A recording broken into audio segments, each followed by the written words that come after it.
of them. You're wasting all your time and money on models. Paint what you have. Hello, everyone, and welcome to Model Club TV, episode 92. As always, I'm Jason Walker. This is Scott Johansson, my lovely co-host. How are you, sir? I'm lovely. I thought you were going to say discombobulated. I am discombobulated.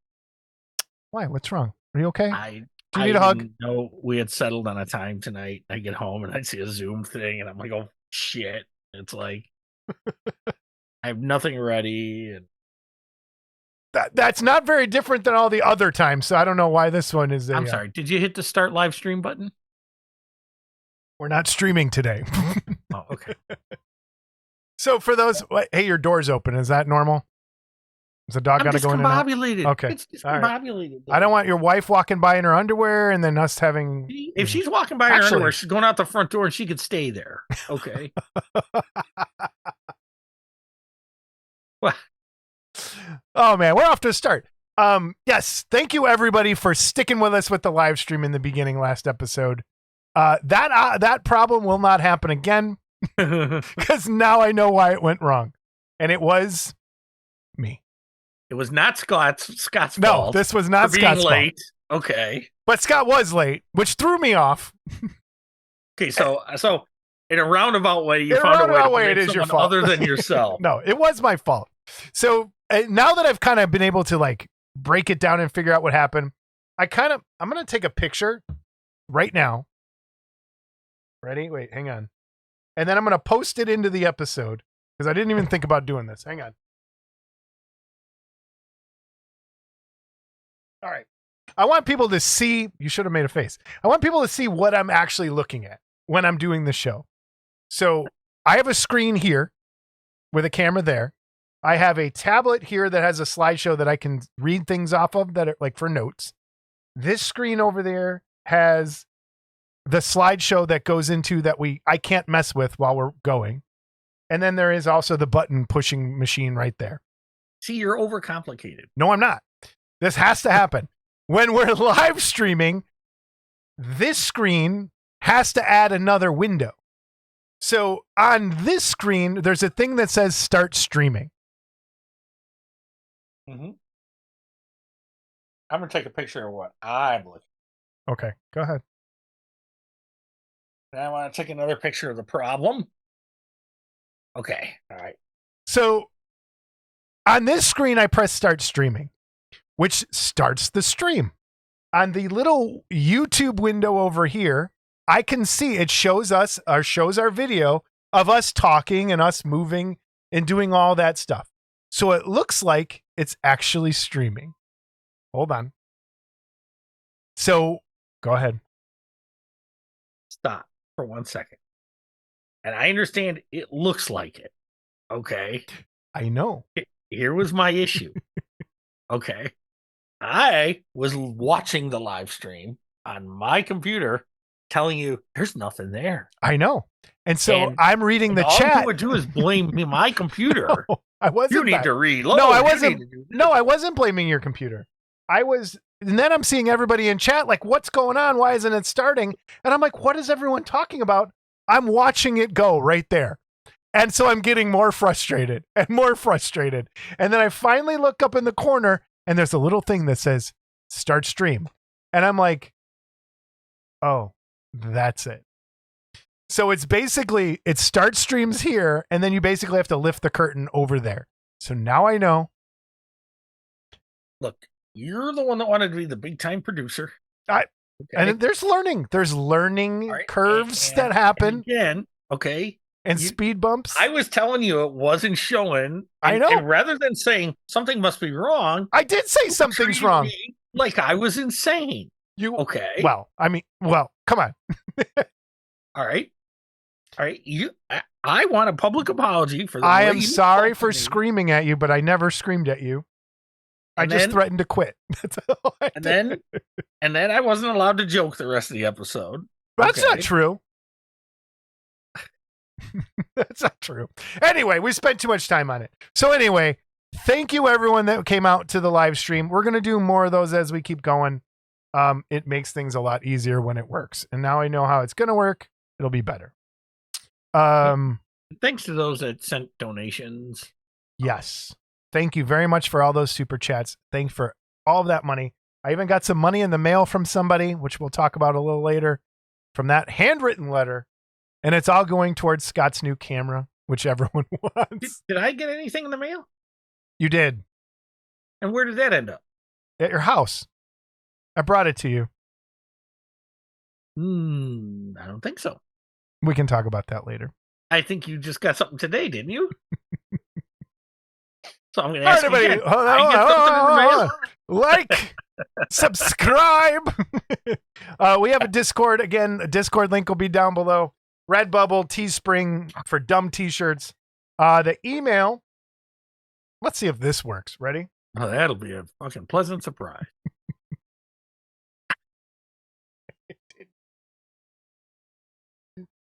The email, because I have to click up. The email is modelclubtv@gmail.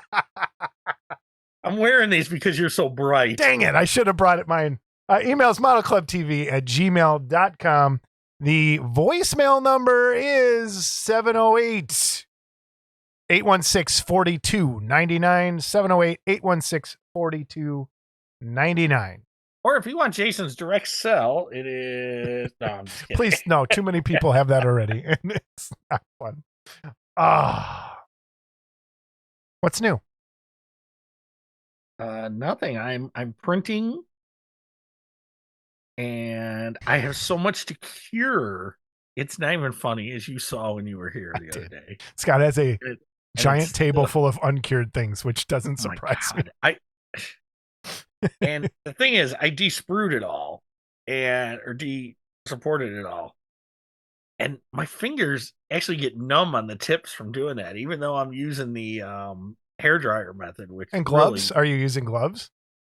No. What kind of gloves should I be using? Just the rubber gloves? Yeah. Because you're touching. Oh my God. It's already cured. It's just okay.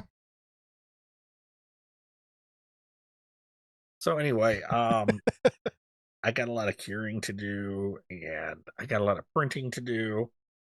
And in between that, anyone that's seen Jesse's page the last few days will see that we have Jesse up and printing finally. So yeah, that took some work off you. Which is good, because that's going to take a little bit off of me. No, that's going to take a lot off me, actually. Yeah. We can get more into this in Workbench a little bit, but we've had I've had printer issues left and right, but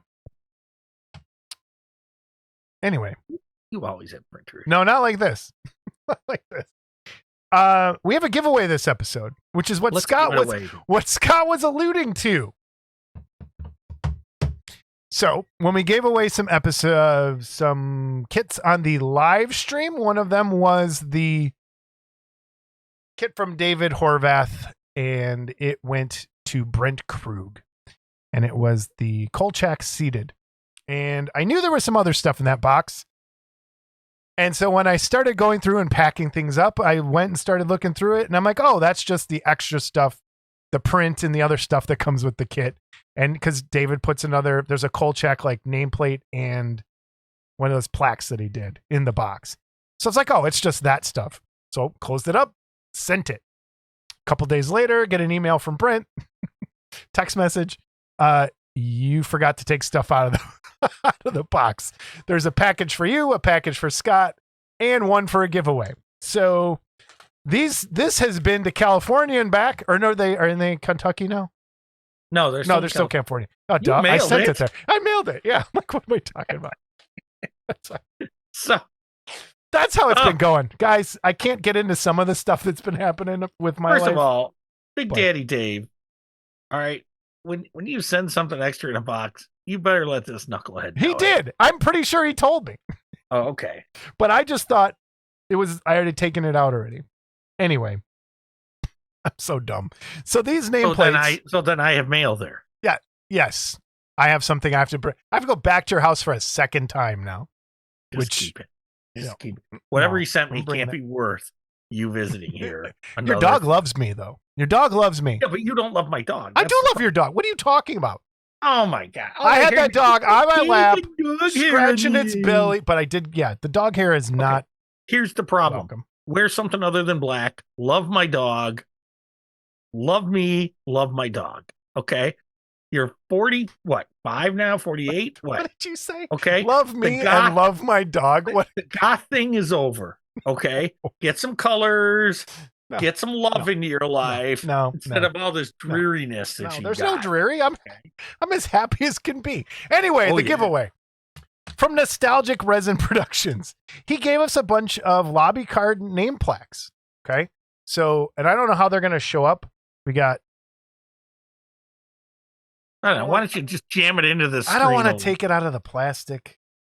Well, if you just would hold still. Dracula. That's nice. Okay, Dracula. We got Bride. Oh, everybody, I hope you're enjoying this. Bride of Frankenstein. Wait, there we go. Bride of Frankenstein. That's really nice, actually. I like how that turned out. Bride of Frankenstein. Another Dracula. Oh, I really like that. We're not giving that away. I want. Oh, you got one. You got a set of these. Coming. Oh, okay. Frankenstein. Spoil the surprise. Thanks. Frankenstein. Okay. Phantom of the Opera, which that's really nice. Phantom of the Opera. Well done. And Frankenstein meets the Wolfman. And Invisible Man returns. So, if you would like these plaques, these little lobby card things, they're great for nameplates. If you do have a kit floating around that doesn't have a nameplate, in the comments below, type Big Daddy Dave rules. Big Daddy Dave rules, and you get these from Nostalgic Resin Production. So, we'll pull names next episode. Named or just a name? Pull a name. Yeah, it's one person's getting all of them. Nostalgic Resin Productions. Head them on Facebook. Info's right there. Phone number, all that stuff. And link will be down below. Thank you, Dave. Love you. You're the best. Scott. Didn't we get something else too? Did we? Yeah, we're going to do that in emails. Oh, okay. That's ready. An email. That's a mail. That's a mailbag thing. Okay. All right. News and reviews. Scott, are you ready, sir? Mom's a mailbag. Yeah, let's go. What? So instead of the noise that you're supposed to make, you take a shot at my mother. I ain't the first one, and I'm not going to be the last. Make your noise. Make your noise. Okay, news and reviews. First up, it's a review. It is a review. And let me get to... It's a new news review coming home to you. I'm a musical. Window. There we go. All right.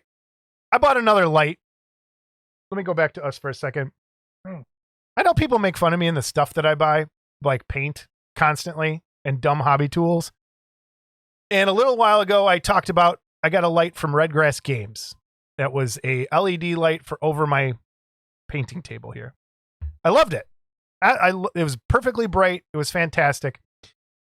And I saw nothing wrong with it other than the price tag, which was, I think, $300. And it had two light bars like this. And they could rotate that way.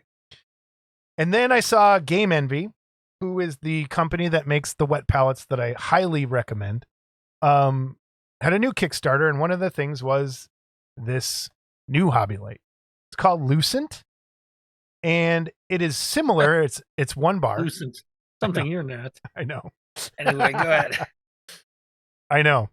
And I was like, oh, crap, I just bought this other light. And so I went to Adepticon, and Game Envy's there, and they had them there, so I was able to see it and try it out. And I bought one, and they were out of them, so they shipped it to me quickly. It came within a week, and I love it. I switched it out. Let me go to full screen. I don't want that one. I want this one. I swapped out my other one and moved that over to my building bench. But the way this light works is it's a light bar, and first of all, the price is only $85. So it pales in, like, price wise. I could not recommend the other light because of the price. Unless you're crazy dumb like me and just buy dumb things. Right? This, I think, is fantastic because it folds down into a size. Like if you had to go to a friend's house and you're going to paint, or you want to use it to set up pictures on the other side of the room, or take it with you to take pictures somewhere, it folds up tiny. And I can kind of show you that here in a second. But this is what it looks like. It's got, let me go back to the main screen here. I'm going to pull it down so you can kind of see. It looks like this. Wait, there we go. It has a bar that goes across, and these rotate any way you want, like that. And then these rotate down too. So like if you want to take pictures, oh, wait, I didn't mean to turn that on. So if you want to take pictures and like you need light underneath a little bit, this goes that way, or you need to go that way. So if you have a light tent set up to take photographs, those are great. Cause normally I have those big like octopus lights with like 10 bulbs, so I can change different directions and stuff. But You this look like thing, you're doing a pull-up bar when you're doing that. it does look. I haven't been able to do a pull-up since I was 100 pounds. Yeah, probably. So, and it's got warm and cool, so you can kind of like you can adjust your lighting for the crappy Wonderfest lighting, and just look at it in different. And it rotates completely this way. So let me put some other pictures back up. Here's the specifications. It has a like table clamp. You can turn it different ways.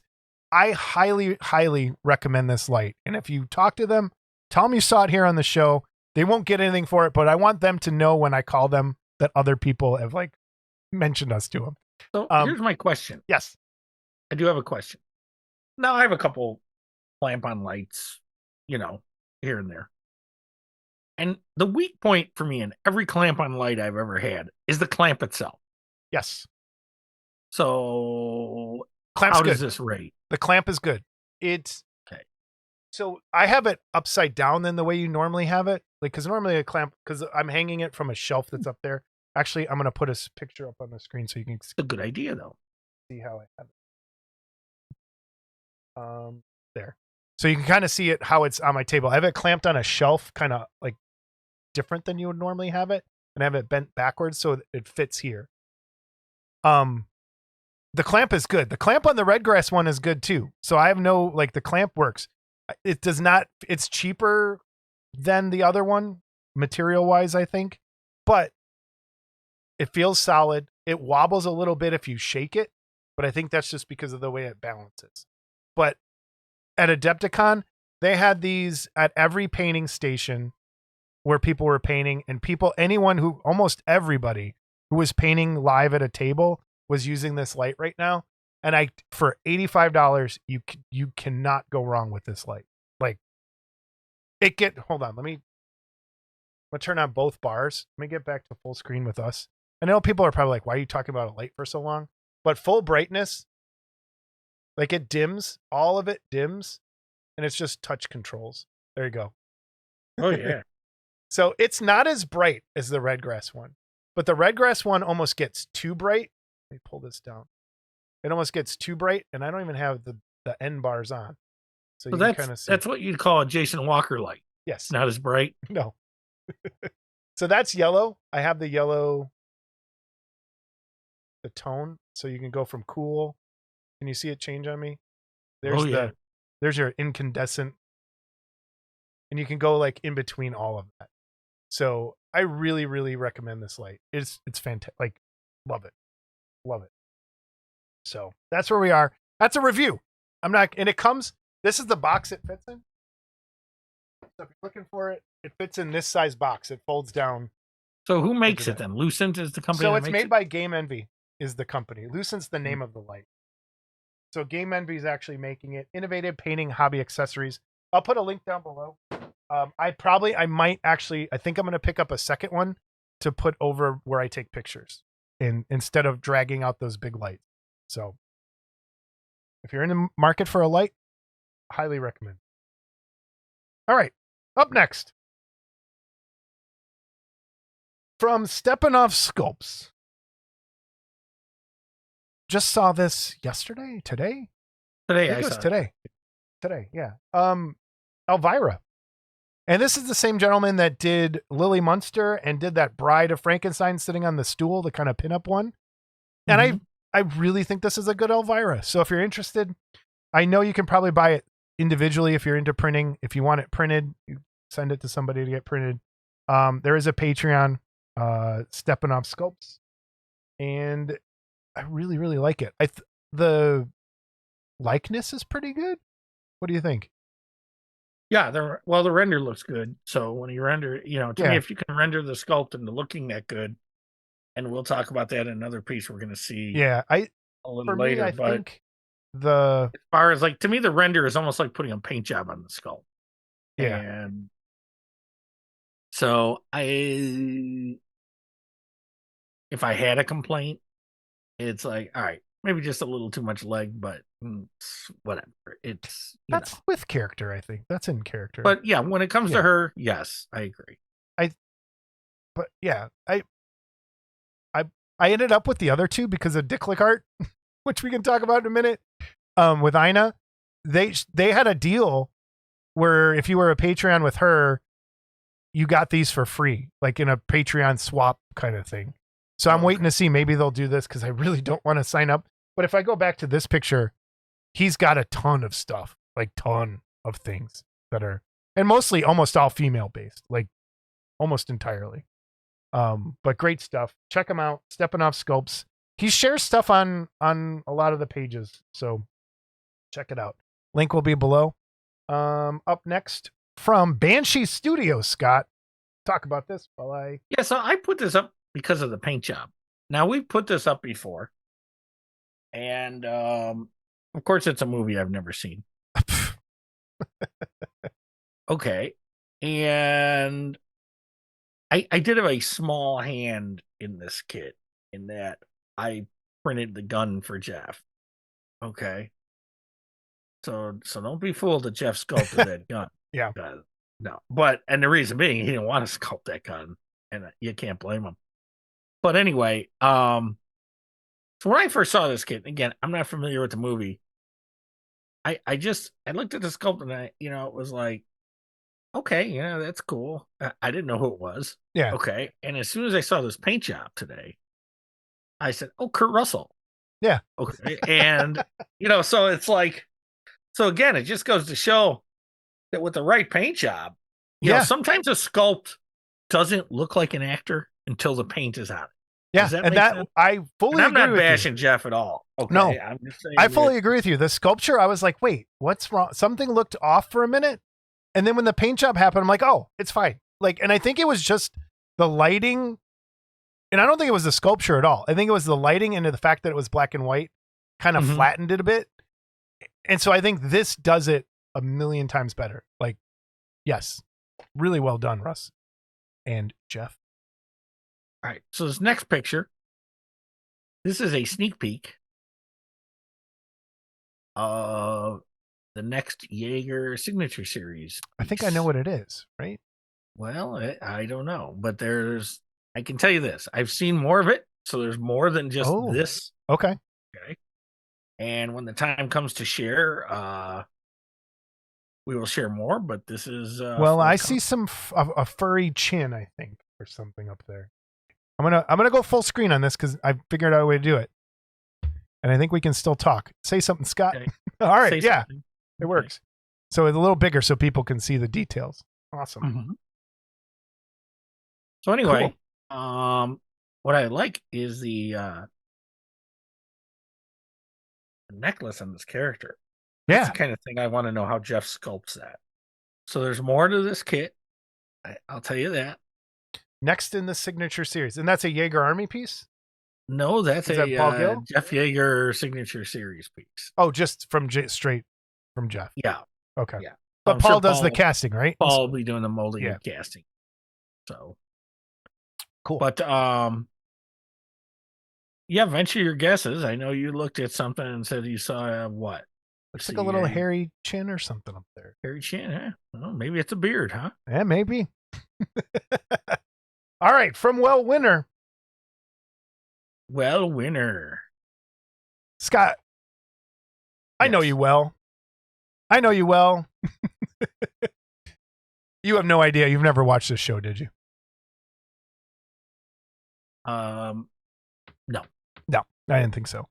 So, high schoolish, junior high, I think is when this was on TV for me. Maybe high school. I got to go back and look at the time.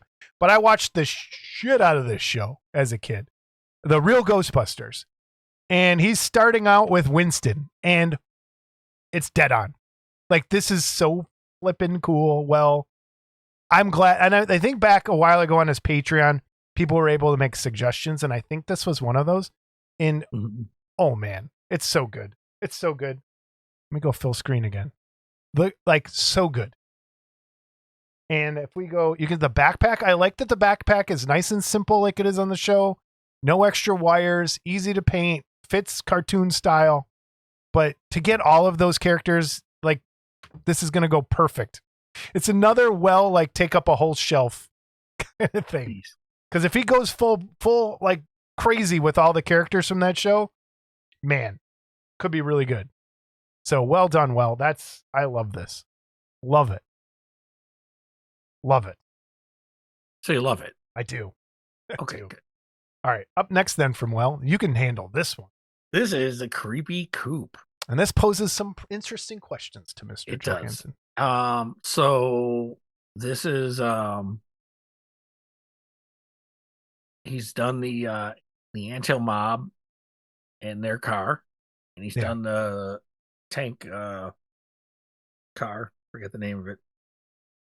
But anyway, so this is the next in that line. And one of the things you can't tell in this, and I should have put the picture up here. Maybe I'll give it to you and you can put it up. But and again, this is where this kid is so creative, and it doesn't take away from, it's not putting too much originality into it, but the treads on the tires are all bats. Haha. Okay. So on the model kit, was that how it was? Oh no, the model kit was way simpler. Okay. And so there is a problem with this render, and because I'm such a diplomatic art director, I've already spoken to him about it. Okay. And this was part of my replacement parts that I'm sure you're going to say, well, what now about those? That's what I am going to say. Yeah. And because what was that back from? I got to go back and look at what episode number you debuted your whatever. And I'm parts. still getting emails on it. And I'm sorry, everybody. It's, if I wasn't printing and doing things for everybody else, I might get around to some of my own projects. But you're like me. You got to learn to say no at some point. I did art direct this a little bit because I had to explain to Well that the tail at the bottom, you only see when the dragon is not in the tower. Okay. And when the dragon's in the tower, you see a tail coming out of the back of the tower. Now, the interesting thing is it's a different tail. So the tail, when he's not shown in the tower, has a double fork like this one. Okay. The one when he's not is a single fork. Just a single, arrow thing. So, being the jerk that I am, I did have to point that out to him. But well, I'm sure all those parts are going to be removable, right? Yeah. Okay. Well, if not, you'll have to cut them. But yeah. I got the car, and the Anthill Mob car, and I didn't even look at it to see how it's sliced up to print because it's crazy. But anyway, that's coming as well. Okay. From Well. And then we have this last one. Who is this? Now, I know he put it on his page. Gabby Gator. Gabby Gator. Do you remember this? I know it looks familiar. No. But I think it just blends into all the other alligator cartoons for me. I'm going to have to look it up now while we're on here. But another just and again, his renders. Oh, okay. Yeah. Gabby Gator.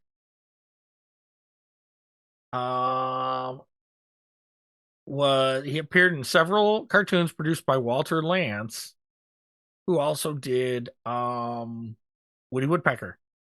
Oh, okay. So he's appeared with Woody Woodpecker as well. Yeah, that's why it has that Woody Woodpecker style. Yeah. Kind of the eyes and the eyebrows and stuff. Okay. That makes sense. Cool. And Gabby was in 1, 2, 3, 4, 5, 6, 7, 8, 9, 10, 11, 12. Cool. He's only been in 12 cartoons. Okay. Actual cartoons. Which is kind of funny because as popular as the Tasmanian Devil, okay, early on, I think there were only 4 Warner Brothers cartoons at the Tasmanian Devil. Really? He was my favorite as a kid like that. Yeah, and he was funny too because he like talked sometimes, and it was. But yeah, now you've got me checking that, of course, because. Oh man, let's make more editing time. Only 5 shorts before Warner Brothers cartoons shut down in 1964. Marketing and television appearances later propelled Taz to new popularity in the 90s. He was only in 5? He was only in 5, yes. Huh. Would have never thought that. I knew. See, I told you that was. Yeah. So, okay. All right. From Dick Hart, whatever it is, Ina, over on Patreon. She has an in-progress picture here of Creature from the Black Lagoon. And I think it's pretty good. By far the best creature available 3D print-wise that I've seen. I can't think I've seen any other ones, really. I could pick it apart a little bit, but it's not bad. There's some, yes. It looks stylized in a bit. Like it's her own take. But it's not done as well. No, it's not done. So I want to say, in progress. Like the hands aren't done yet. Well, the right hand looks like it's done. The left hand isn't done. Yeah, but on the shoulders, you can see there's no scales on the shoulders yet. There's no scales on the calves, like down further down. The legs and she said, she's still working on it. But as far as like a 3D printable Creature from the Black Lagoon, I think it's a winner. And it almost looks like an artist's take on the character. And it's like she did with the Frankenstein a little bit. Changed it, domed the head a little bit. So I'm okay with that. I'm totally okay with that. Really cool piece. So I'll have this shortly, but I'm not able to sell her stuff. But she was totally cool with me giving some away. So I may print one and do it as a giveaway, as a promo for her here at some point. So I'll put a link down to her Patreon below. And check it out. Let me go full screen so you can see it a little bigger. There we go. I really, really like that. So that's the creature. Then we have for Nostalgic Resin Productions, and in progress, Scott, who's this?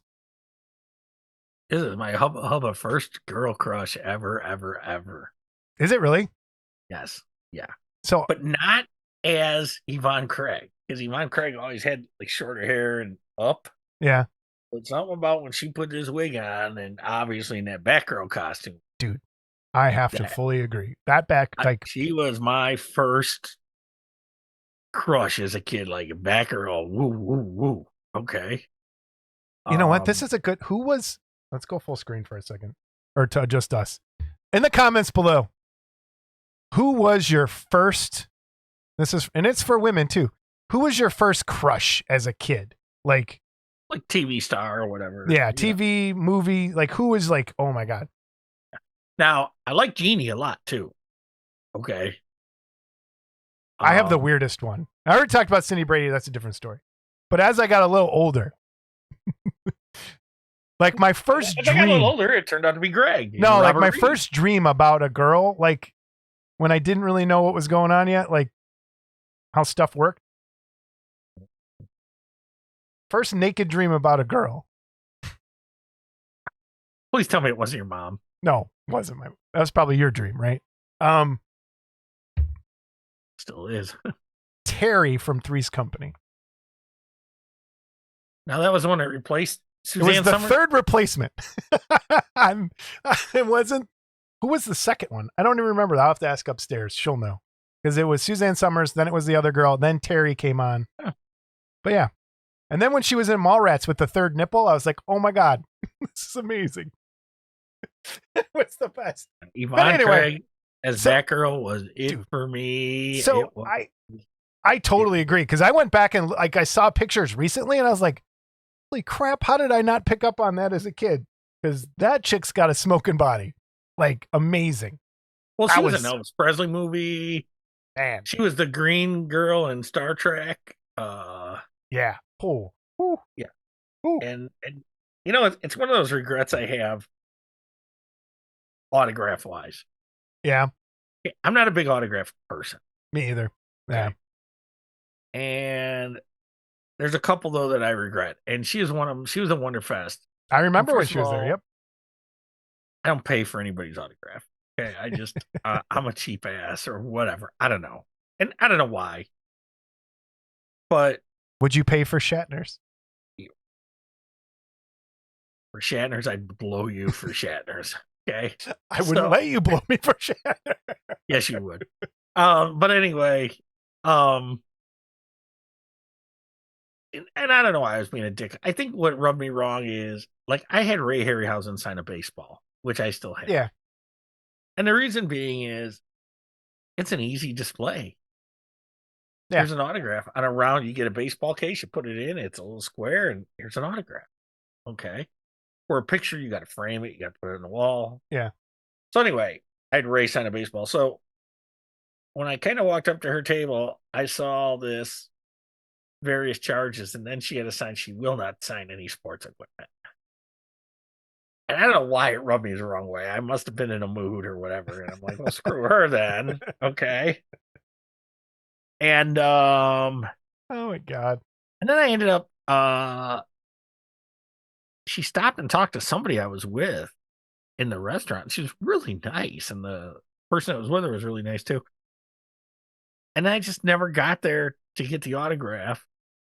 And I don't know what year that was, but I never got another chance because then she passed away. Yeah. And you know, but I always thought she had the most beautiful eyes. Yeah. My other one, Caroline Monroe from Sinbad and all that. Oh. Whew. I have one that'll make you laugh, so I probably should. No, I want to laugh. Go ahead. The Flying Nun. Okay, Sally Field. No, wait, hold on. From The Flying Nun or from other stuff? Well, I watched The Flying Nun. That's how I got acquainted with her. Okay. Acquainted. No, you can't do that with a nun. No. She'll have none of that. Yeah, you can. Well, you can't. There's the one thing I always joke. We're way off topic. There's Jamie watches Lifetime movies all the time, and there's one with a murderous psychopath woman that dresses up like a nun to hide in this Catholic school, and she's smoking hot in this nun outfit every time.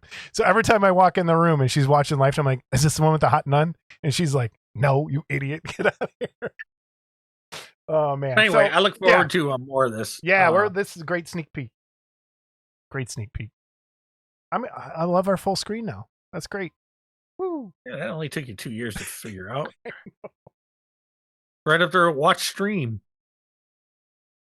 And check the whole box. All right. Then from IMCO, Irish American Model Company. What do we got, Scott? So, Mike Calvert and Mark Worthling started this Irish American IMCO model company. And the first kit they're doing here, and we have a sketch of it, it's a Pierce Karloff tribute. But in this particular one, it's Pierce putting the mummy makeup on Karloff. And it's they're really gonna dress this piece up. They want it like right up there with the Janice Pierce Karloff kit, as far as quality. And I don't know if Jeff started it or not, but that's a sketch. That's just a sketch that's right there. And as we see, over 25% have already been allocated. So That's a good deal. It's interesting not even, stuff. and it's just a drawing. So fantastic. Yeah, and then of course there's a card that's going to come with it, and all the goodies that you're used to from Typhon, Yeah. and Mike Calvert. I'm sure there's going to be goodies here too. Awesome. And sculpted by Jeff. Can't wait to see it. That's going to be really cool. So, and then speaking of Pestilence, he posted this evening on his site. And so I'm just going to read this real quick. All right. Pestilence Labs is pleased to announce a new partnership with the International Institute of Remote Antiquities to bring something rare and unique to the community. Artifacts procured from exploratory expeditions in the 1800s have recently come to light, which are going to upend current historical understanding of a certain region. Provenance? Is it provenance? Provenance? God, don't use words I can't pronounce. Of artifacts and timelines of known history are now in question. Painstaking work is now being undertaken under extreme secrecy to reveal a new artifact to the general public. Watch this space for further details that will be made available when researchers agree that preparation is complete. Interestingly enough, today I got an email. I was forwarded an email that came, and geez, how am I going to read that? Oh, welcome to my world. So that's all right. So this email came to me. That's all right. I'm going to go right in where I can read it. So just hold on. This email was sent to me as a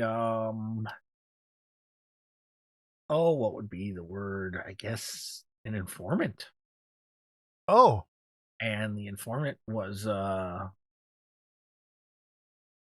wait, I had to send that to you so you could put it in here. That's where it is. Okay.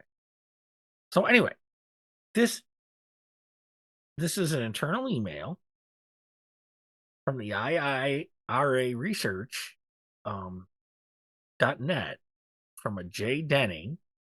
Okay. Subject, Project Melbourne. Research associates. As you all know, the work of opening and carefully emptying the recently acquired crates of Rossi artifacts is yielding astonishing results. For now, we must continue to insist on strict confidentiality. That said, we have some spectacular opportunities in front of us to expand our research capabilities beyond what our current funding can possibly allow.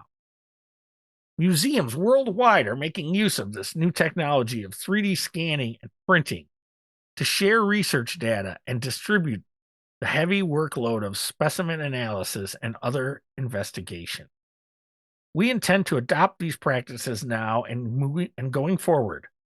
We also feel the eventual sharing of data will help the Institute's outreach efforts and engage both academics and lay people alike. This is a tremendously exciting time for our work.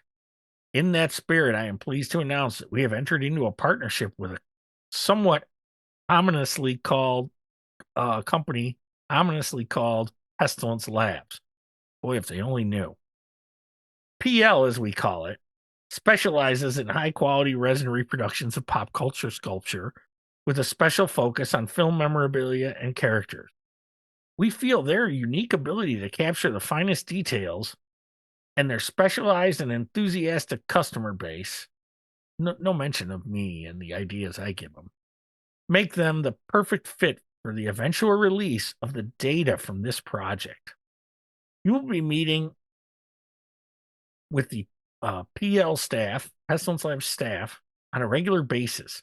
Please welcome them to the project and trust they will give the greatest care to the rare and delicate artifacts we are currently cleaning and preparing.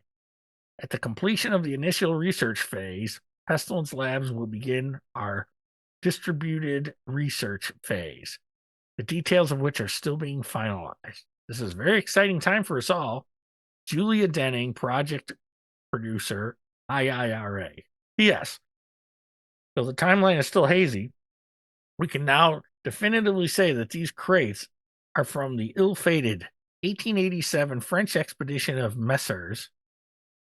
Goulier and Bonfrey, as recovered by Sir Reginald Hornstewart in 1889. We have some wonderful correspondence and even images from that time that we will be sharing soon.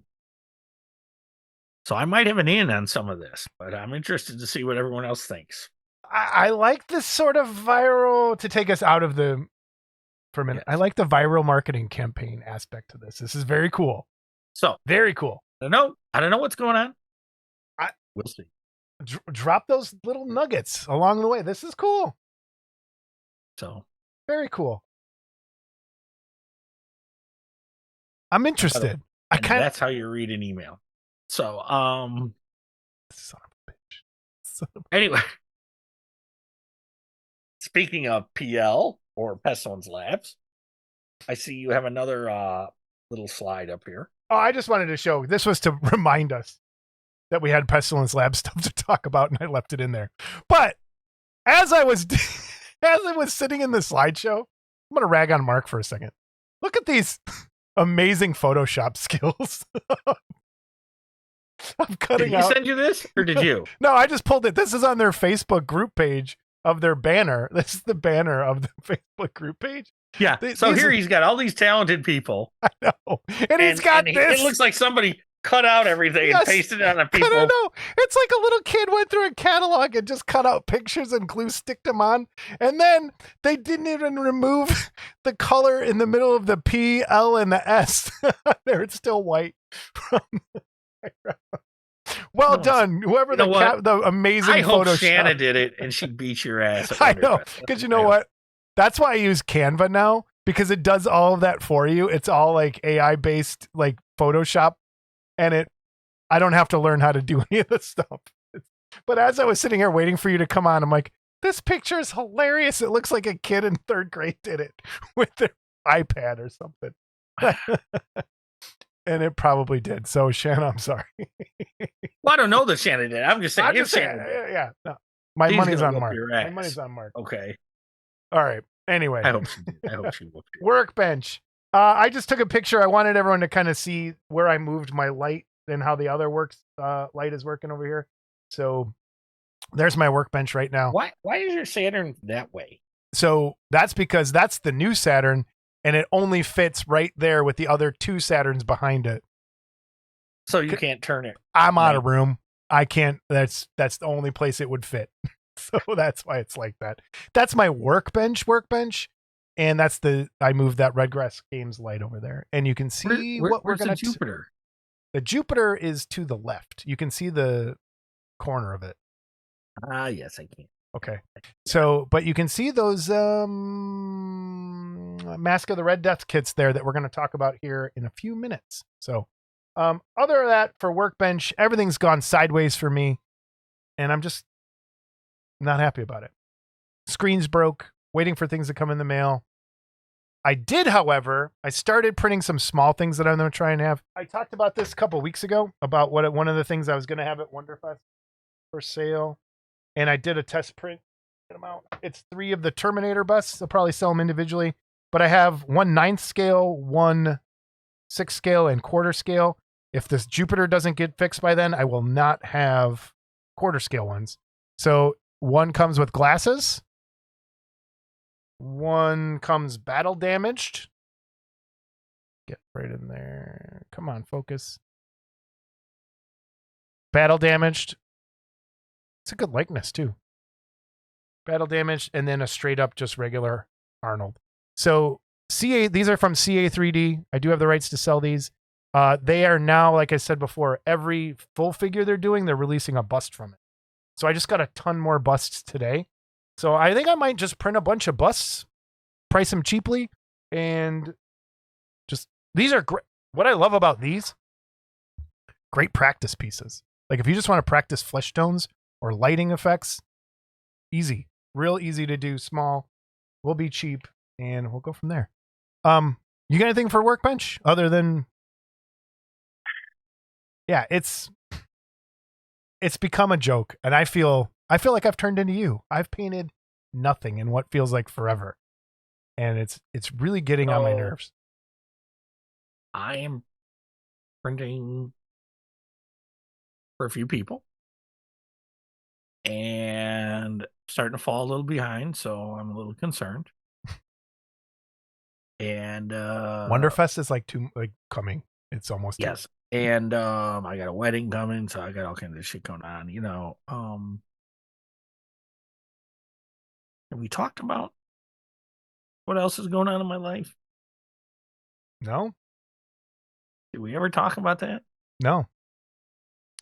So on top of everything we're dealing with here, my 30-year-old stepdaughter was diagnosed with breast cancer last September, was it? October? Yep. And so we've been dealing with getting her to chemotherapy and stuff, and the outlook is good. But we're it's just one more thing on the plate. And that's, the most important thing, really. And you've known about it since the get. And we have purposely not brought it up on the show because we weren't sure how things are going. And but anyway, we're so she's moving along. I think she's got a couple chemo treatments left, and then surgery, and then radiation possibly. So we still got a long road ahead of us, and there are a few people that knew, and a few people have been really supportive. But so on top of that, and printing for everyone else, and I've also become a printing teacher apparently, and so I have Mr. Worthland going, and anyone that follows Mr. Garcia has seen that Mr. Garcia is printing too, which is actually great because he's one of the people who wanted me to print a lot of stuff for Wonderfest, and I don't know if I could have got to everything he needs. So the fact that he's printing is fantastic, doing a great job. He's had a couple failures and a couple, yeah. But that's to be all go through. That's to be expected. So my favorite thing is, and it happened with both Mark and him. So first happened to Mark when he starts printing. And as soon as he starts printing, I said to him, "Hey, Mark, you took the film off the build plate, didn't you?" He goes, "No, there was a film on the build plate." And I'm like, crap. Okay. So he was able to get it up. But the problem was then on his first print, he had to do a tank clean because it had exploded. Yeah. Okay. So what happens with Jesse? The same thing. And I looked at him, I go, "Hey, was there a protective film on that build plate?" He goes, "Oh, I don't know." And he has two of the same machines. He goes, "Let me check the other one." He goes, "Yeah, nowhere in the directions did it say to remove this." And I was like, yeah, that's Elegoo for you. So he also had to take that off, do a tank clean, which is good because they need how to learn to do a tank clean when they have a fail. Right. Yes. Yep. And so, and then Jesse's doing real good. He had something where he was doing a tank clean and a piece fell in his resin, and he knew to drain his tank and strain his resin to get that piece out. So he did that on his own without me telling him, and that's cool. Awesome. I got to make him a comb. Oh yeah. Well, that's my other thing. My enders, I switched out to a silent board, and the firmware's all jacked up. So I have half of my printers are working right now. But the anyway, one cool thing did happen since the last live stream is I kind of got a model club going at school, a little one. And that's how I'm planning on starting. So there's a D&D club, and I'm like, dude, I'm going to print a bunch of miniatures and just start bringing them to school. And if kids are I'm like, "Hey, do you want to paint something?" And so I printed, I built, this is what I spent my time on. I printed out a giant, a paint rack to bring in the little, these kind of paints. So the kids can just walk up, grab what they need. And I started doing this as I made, I'm just going to make a bunch, make a box. So kids just pull something out and go, "Oh, I want to paint that." And just sit there and paint during lunch. So I've had now 2 kids sitting there painting, which is awesome. And the one kid's like, "Oh, this is so relaxing." I'm like, "Oh, just wait." It gets worse. But it was great to see. And they're enjoying it. So it was beats like, them throwing clay up on the ceiling. right, and, yes. Against the wall when you're not looking. Who did that? I know. Yeah. So I think like this next year, I'm going to try and push to do it again after school. Like I tried a few years back and just do it and just have this stuff there. If kids want to do it, great. If they don't, whatever. Well, there's no way, because I understand you have a certain curriculum you have to follow, but there's no way you can make painting figures any kind of. No, not really. It has to stick to like fine art stuff that's in the curriculum. Yeah. There's a way, like maybe, but I want it to not do that. Like I want it to just be fun and not be a grade and just like come hang out, get used to like, it just makes it like, it was cool to see. So the time that I spent could have been painting my own stuff because I was painting with them. I got to show the kid how to use speed paints. And when I'm gonna have to get him to take a picture. I had him do an owl bear and I taught him how to use the speed paints and I did the zenithal priming for him. And for kids, if you're trying to get kids into doing this, speed paints or contrast paints are perfect because you can get fantastic results with not knowing how to do anything. It's just a coat of paint and the way it dries over that white and black primer, it looks beautiful. And so he did this owl bear and it looked fantastic for someone who was like the second thing he ever painted. And all I had to do was like paint this color, this, and this. And he's like, okay. And it worked. And it was really cool. So I'm going to do more of that. And it ate my time. And I was happy that it did because it worked out really well. So that's where we are. Our guest this episode is John Schneider, FX man and sculptor. Sculptor mainly, right? He reached out to me because he sculpted the Mask of the Red Death kit from all those years ago.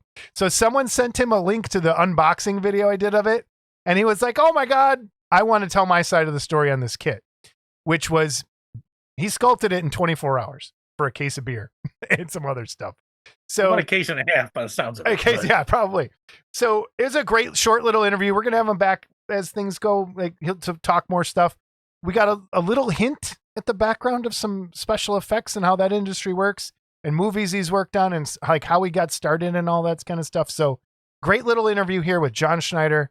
Check it out. All right. We are back with John Schneider, sculptor. Hi, everyone. Special effects guy. How are you, sir?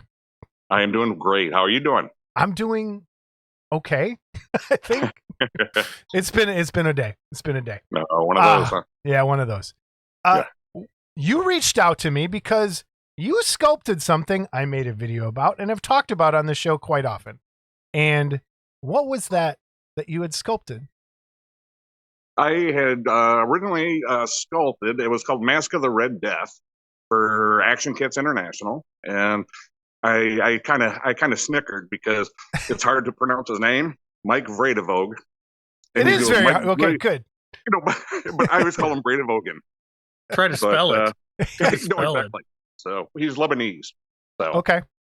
I don't know if that makes a difference, but spelling wise, I'm like going, I didn't know how to pronounce it until I met him. So let's start there. Where'd you grow up? How did you get involved in garage kits in the beginning, way back when? And let's just do a little history. All right. Well, I grew up in Pawpaw, Michigan, and got my start. What was that? What was that point? We used to always. My parents always wanted to buy a cottage, and we would always go to Pawpaw, Michigan, to look for a cottage on a lake to try and move. Yeah. All right. Yeah. Cool. No, but I originally got started in special effects when I was very young. Actually, at age 15, I did my first commercial. My mom had to take me to set because I wasn't old enough. They about crap when they found out how old I was. They're going, 15, what? And I go, well, you hired me. So they go, hey, we like your moxie. All right, cool. So, and then I worked at a, what am I trying to think? I'm sorry if I don't look at the camera, but oh no, I'm just trying to think. I worked at a magic shop called Timid Rabbit. And I started there when I was 15. And then did the commercials, and then wanted to move to Hollywood, so moved to Hollywood, and did my stint out there for 3 years, and worked on different movies, and then hooked up with hopefully everybody knows who he is, Dick Smith. He was a famous makeup artist. Yeah. So when I was 14, I called him originally.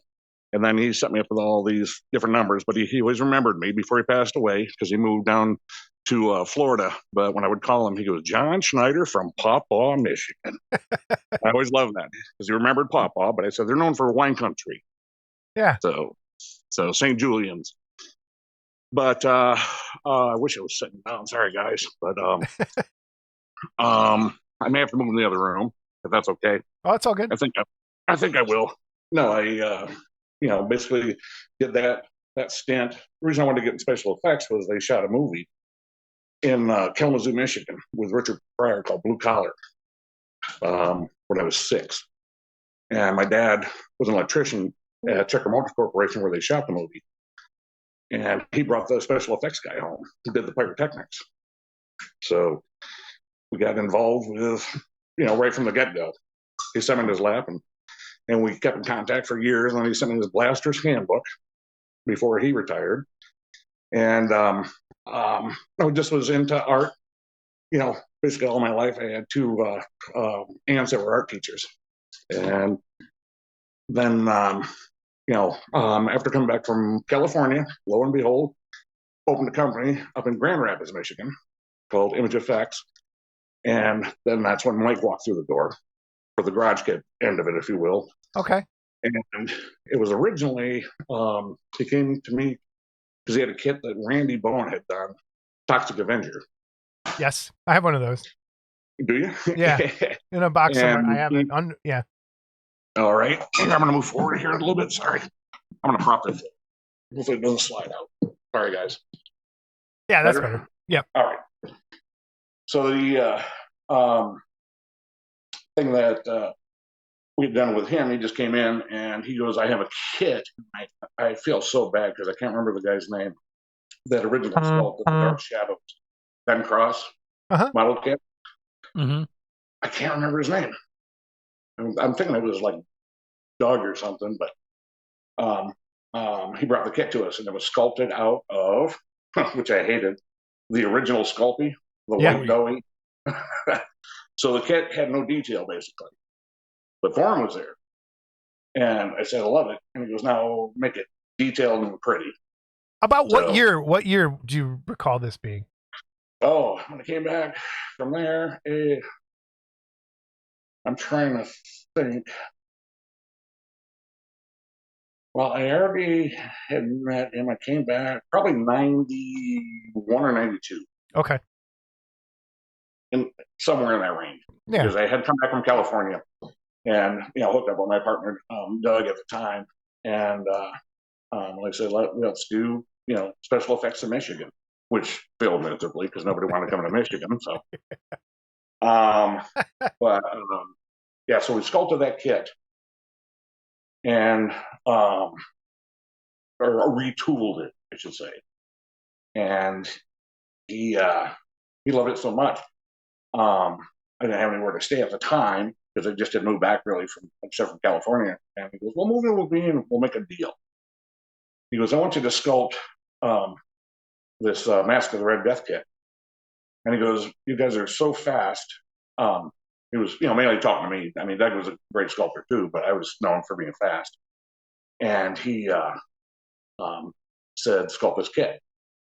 And I said, okay, buy me a case of beer and a bunch of clean clay. That's what I sculpted out of. Yeah. Because I love to sculpt because it's so easy to sculpt.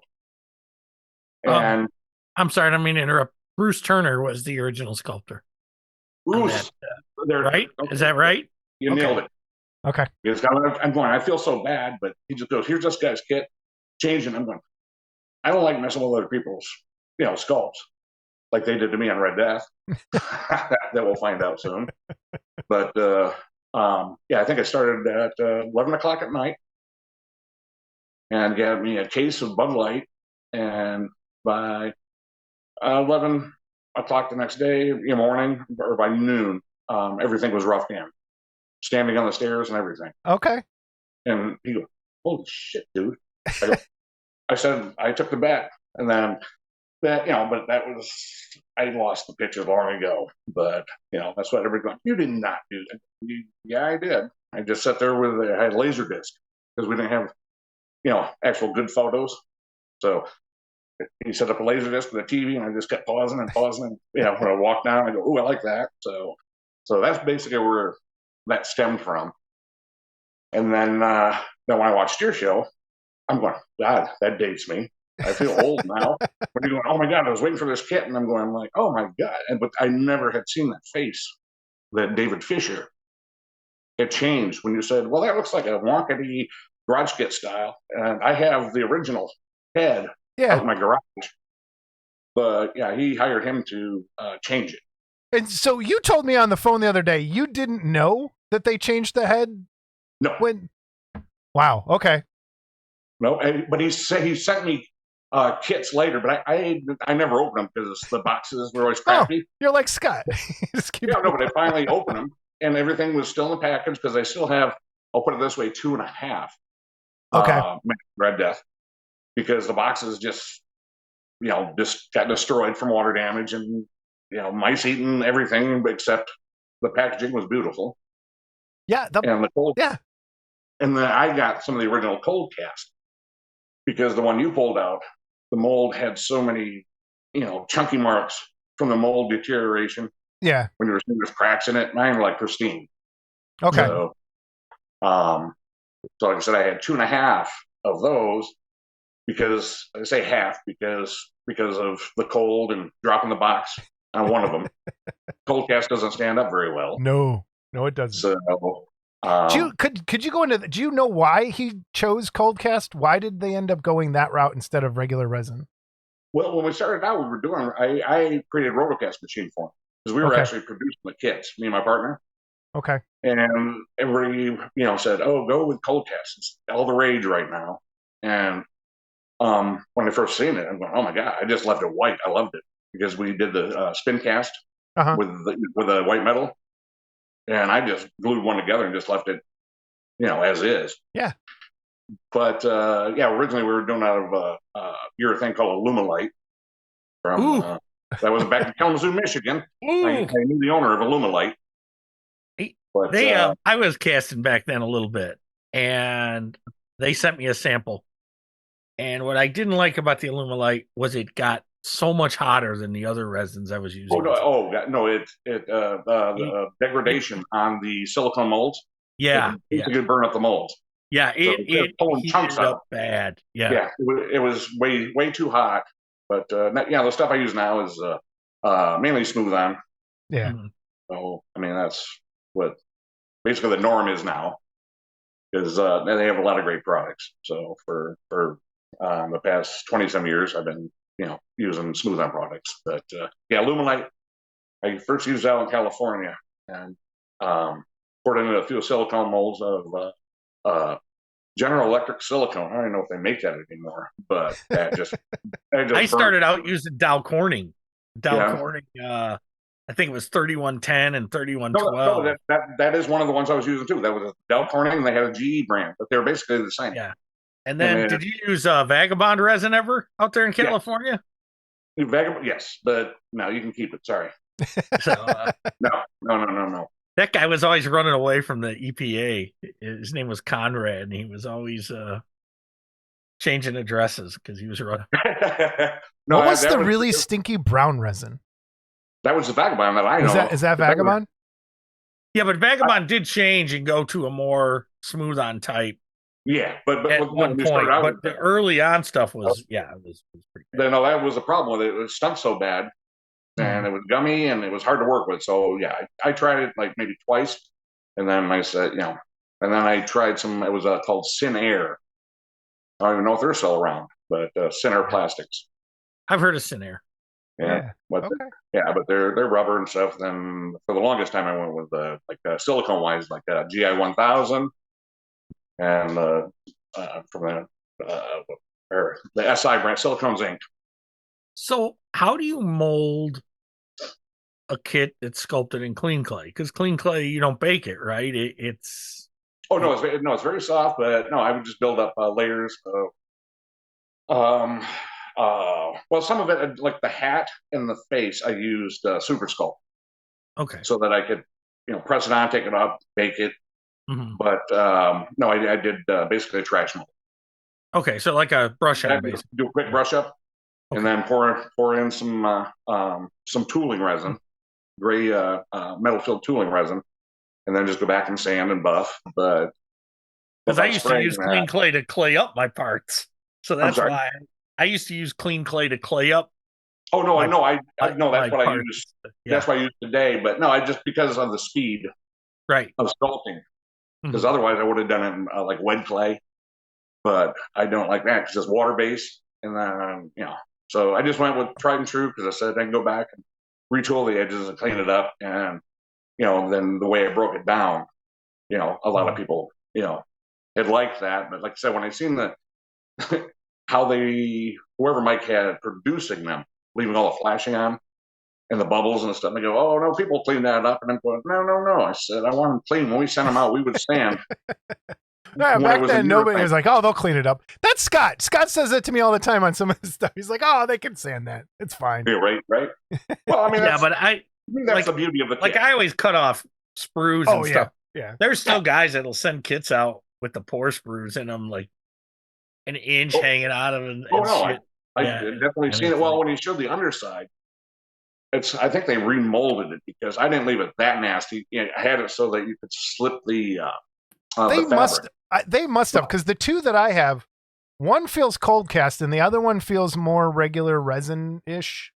Mhm. That has more like bubbles in it. But yeah, I want to give a shout out real quick. I'm showing pictures that I found online of a painted one, and it's painted by Tim Casey. So Tim, I hope you're okay with us showing your work. I'm going to put a link for everyone to go and check out your museum of all your stuff that you got.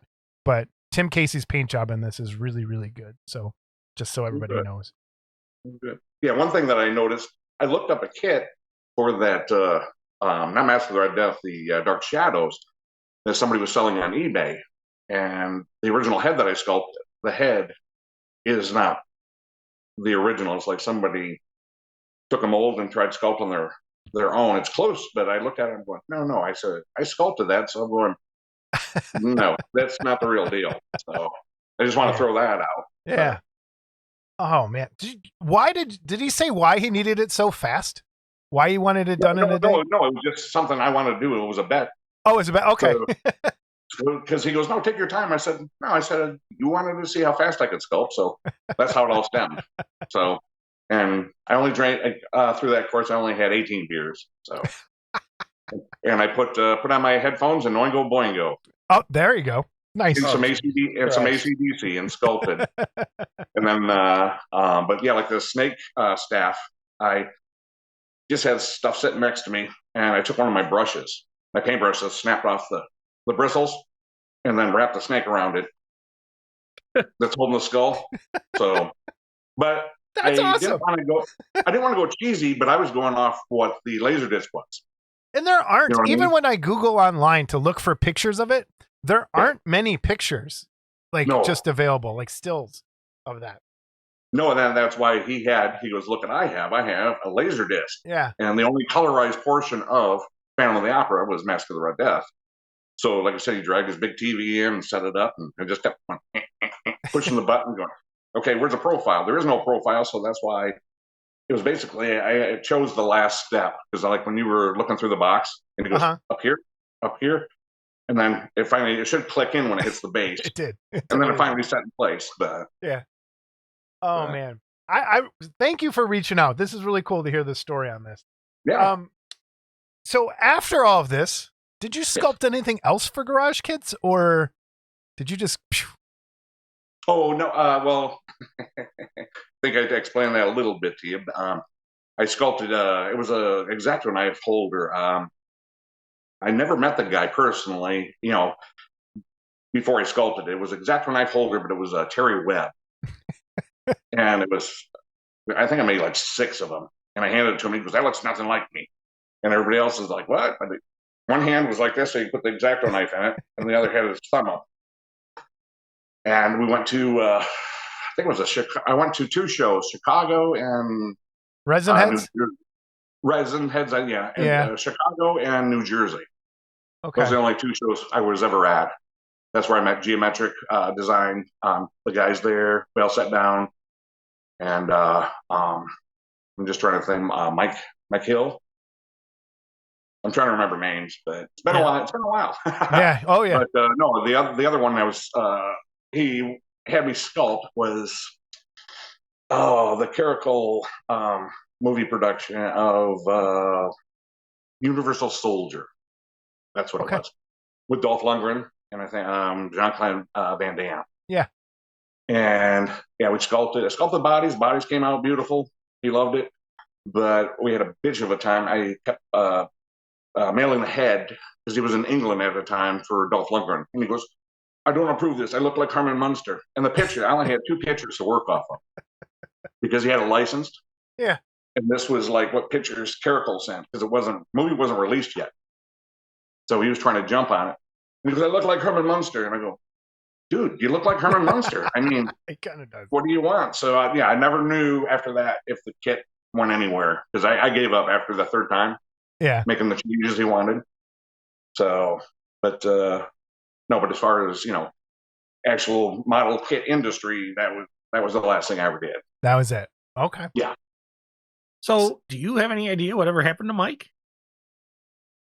I know we lost touch after he had 2 boys, and then we moved. Me and my wife, my daughter, we moved to North Carolina. I believe he still lives in Grand Rapids, but his what was it? Action Kits International. So I don't know if he still produces kits or not. So Yeah, because the last I saw him, yeah, he had a table full of these things, and really? I want to say he was blowing them out at what, $20 a piece, $30 Yeah, a piece? and it was like 19 what? He made 90. a lot of them. late 90s. Yeah.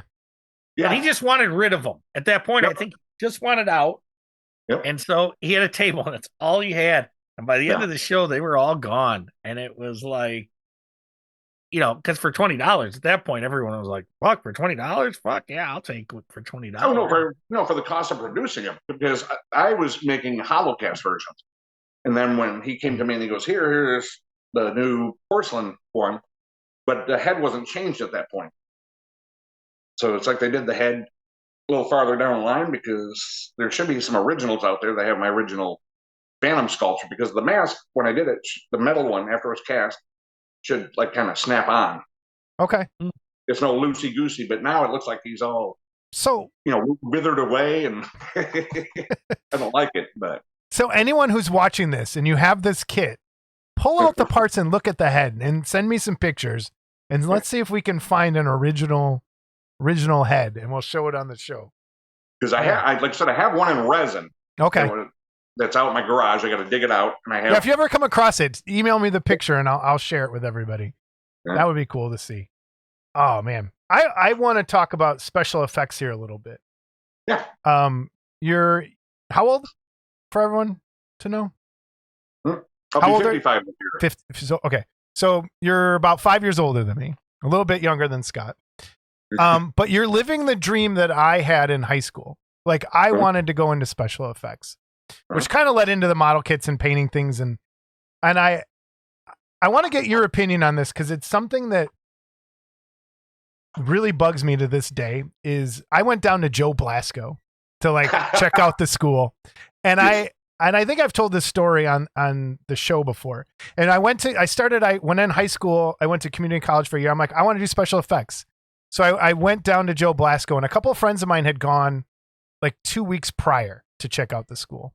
And the vice president of the school takes you on a tour, and he's like, and I didn't know I was on audition. Like it felt like I was on an audition, but he told them the same bullshit story that he told me like 2 weeks later. And so I already knew this guy was lying to me. And I was like, I want it out. I'm like, I want nothing to do with this. Like I just had this feeling like special effects, it's Hollywood. And I'm sure you can agree to this, is you have to go and sell yourself constantly. And it's the thing that I've always been terrible at. And it's what kind of kept me from pursuing that career. Right. And now, and tell me, this is where I want you to tell me if I'm wrong. Back when you first got into special effects, you started your own company. You've done a lot of really cool stuff that I'm going to show here in a minute. Um, Nowadays, though, when Face Off came on TV and people were doing that, and there's so many other like just opportunities along with the internet and how to learn how to do stuff. Like just take YouTube by itself. Like the things you could learn to do. Like back then, it was all word of mouth. It was all reading books. It wasn't like how it is today. So if you could just kind of compare and contrast, because you're still working doing this, how it's changed over the years and how that sort of thing. Yeah, no, huge, because, well, like I said, it was getting phone numbers. It was mainly, I just called up Dick Smith one day, and he was totally approachable. And then, like I told you, he goes, "How old are you?" And I said, "Papa, Michigan." And he goes, "I always remember you, Papa, Michigan." But he had his course, it was like $2,500 at the time. Right, and that's the one thing I noticed. Like everything was so expensive for someone in high school or someone. I was like, I can't afford it. Like, how am I going to get that kind of cash? Yeah, but no, I would just pick his brain. Yeah, and then he goes, "Here, call Tom Savini," which I got a story about that. But when I'm starting out, and I said, "I'm in Paw Paw, Michigan," and I said, I got the bug, like I said, from the special effects guy, and he helped me out when I went out to California. Doing the pyro stuff, because that's what I started out doing, really involved in doing, bullet hits and blowing stuff up. Yeah. So, right up your alley, Jesse. It is up my alley. I think everybody loved doing that. But no, there was I think there was like a couple books. There was like 3D theater makeup. Then I'm trying to think. Tom Savini's makeup book. Yeah, Tom Savini's book was really big back then. Yeah. So, but Dick Smith had his own little book, how to making up his kids with like wax off of cheese. Yeah, I remember that. Yes, yeah, and stuff like that. So I would just call him up and say, "Well, how do I do this?" And I didn't have to take his course because he would answer my questions. See, that's where I think you and I are different. I would never have the balls to have done that. And I wish I had that gene that said just ask, just talk. Like, so that's great. That's so cool. Well, like my wife laughed at me one time because it was after 9/11. I had a concept, and I'm still trying to get off the ground, of two firefighters.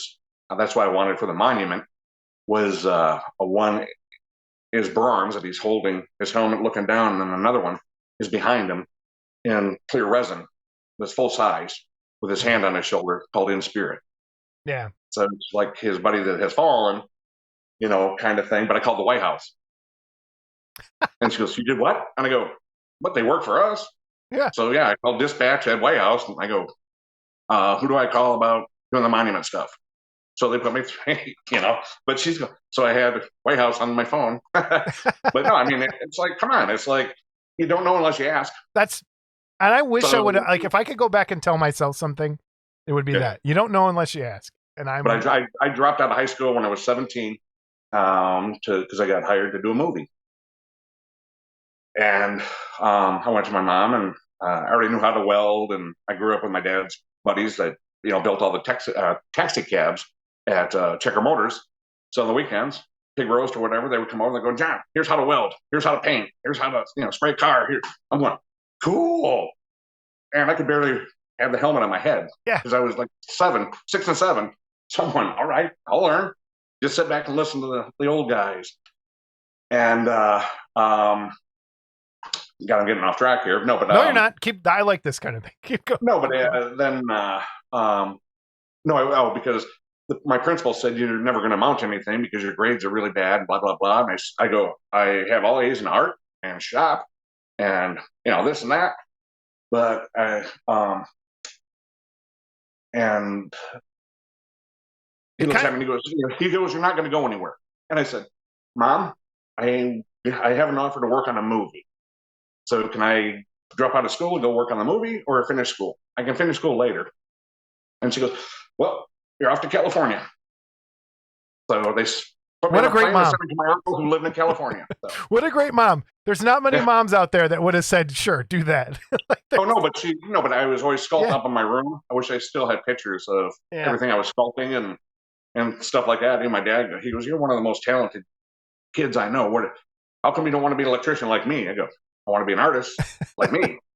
So no, yep, that's I asked a kid put him in today. the truck and he moved to Beverly. Exactly. No, but anyway, to get back to that, no, just starting out there, it was just asking questions, and Dick Smith gave me. I don't think they're around anymore. Oh my God, they were a big mask manufacturer out in L.A.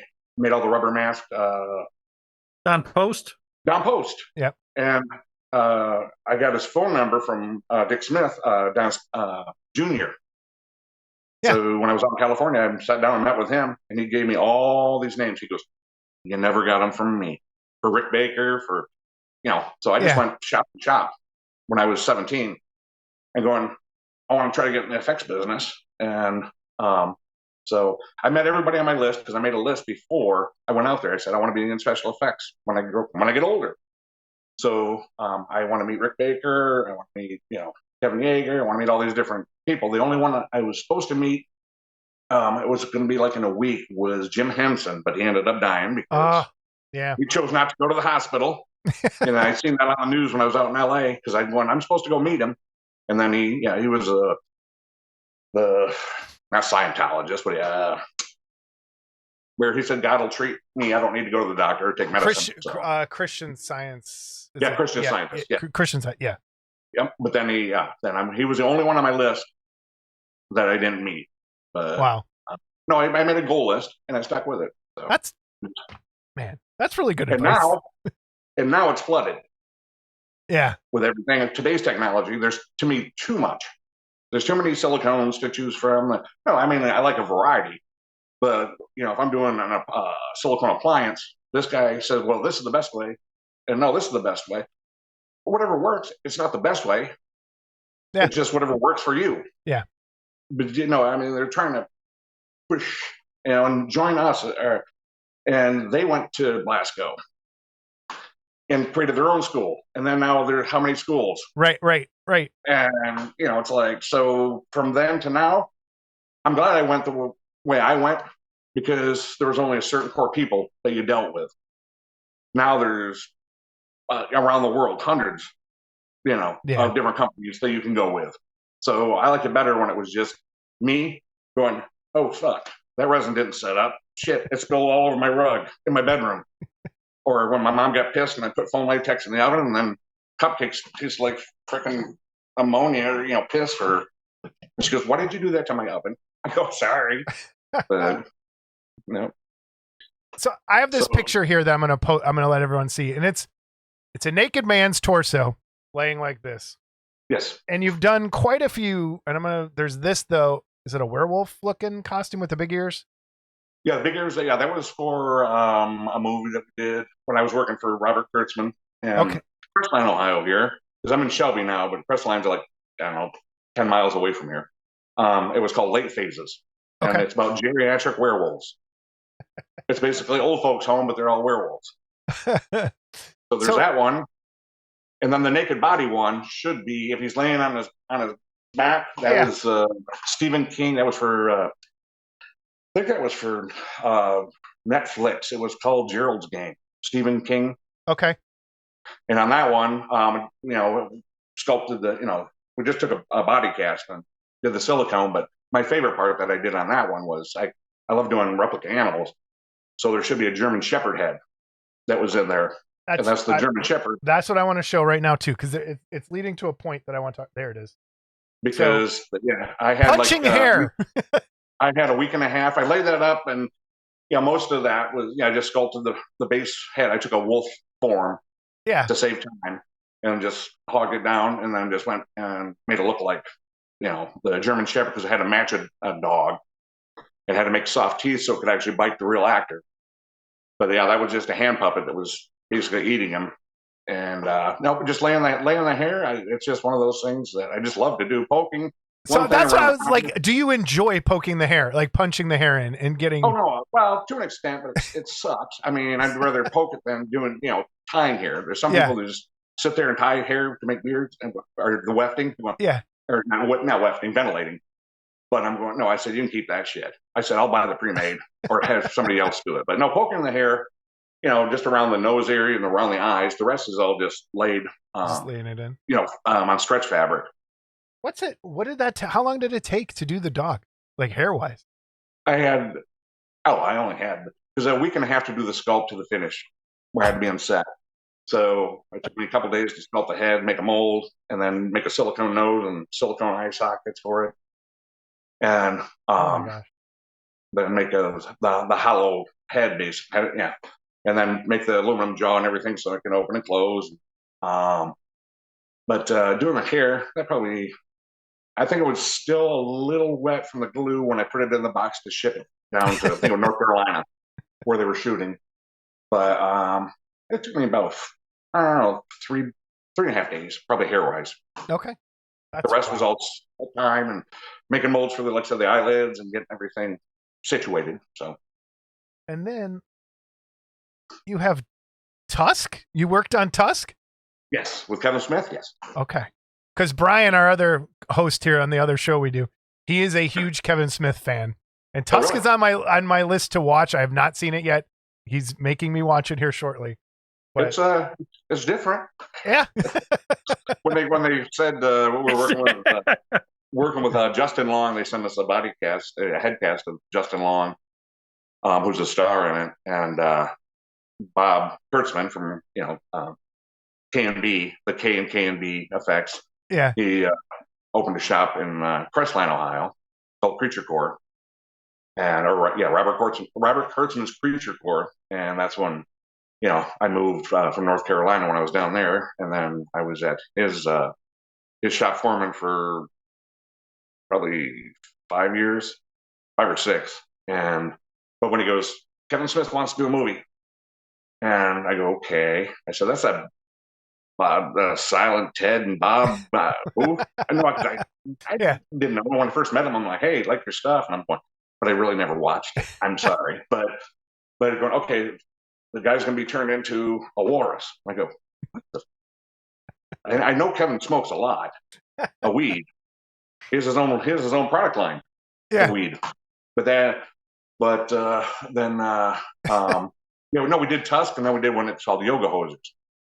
And then after Yoga Hosers, that's when he had his heart attack. And before he was, he almost, that was bad. He was quite heavy. And when we worked on Tusk, but then after he had his heart attack, how thin, I didn't recognize him. Yeah.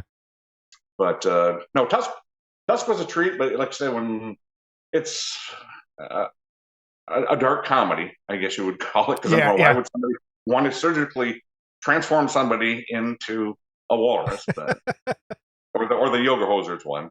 Look, so that was different. After Human Centipede, there's nothing that surprises me than anybody does ever. Okay. Yeah, right. But like I said, with the Mystery Science Theater, when I was in Minnesota, me and my buddy started a company called Gizmos. Okay. And then we hooked up with I forget who, one of the producers that we worked with did a lot of commercials for Target and made a lot of different puppets and replica animals. But they came to us and they go, there's these guys that are it's called Mystery Science Theater 3000, and they want these ape masks. And I said, sure. So I met with them, and I did like some really nice, to me it was anyway, kick-ass monkey sculptures, if you will, or ape sculptures. And they go, no, we want cheese. So they go with like the classic look, the Chambers did, for Planet of the Apes. And I went, really? So I mean, they paid for it, but I'm just going, but this, no, that's not what we're going for. So if you ever watch the episodes with Bobo and Peanut, okay, those were fun. But yeah, I mean, that whole production was, probably in my upper floor of my house there was just a little thing in the corner. And I mean, it was just all thrown together, but they made it big, and then we ended up working on their movie that they actually put out years later. Because I was surprised they actually made a movie off it. Yeah. How what are you working on now? Like what's going on now? Right now, my back's been messed up for 2 years, so I've just been out of the game. I'm I was thinking about calling up producers again and trying to, just like, if anything, get back into, I really like doing the replica animals Yeah. or the replica bodies instead of doing, the prosthetics or animatronics anymore.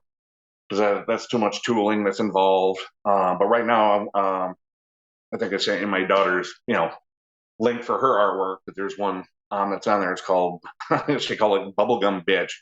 And it's kind of like a Japanese anime where she's got a pink wig on. So I'm working on a sculpture right now that's, I don't know, probably 8th scale.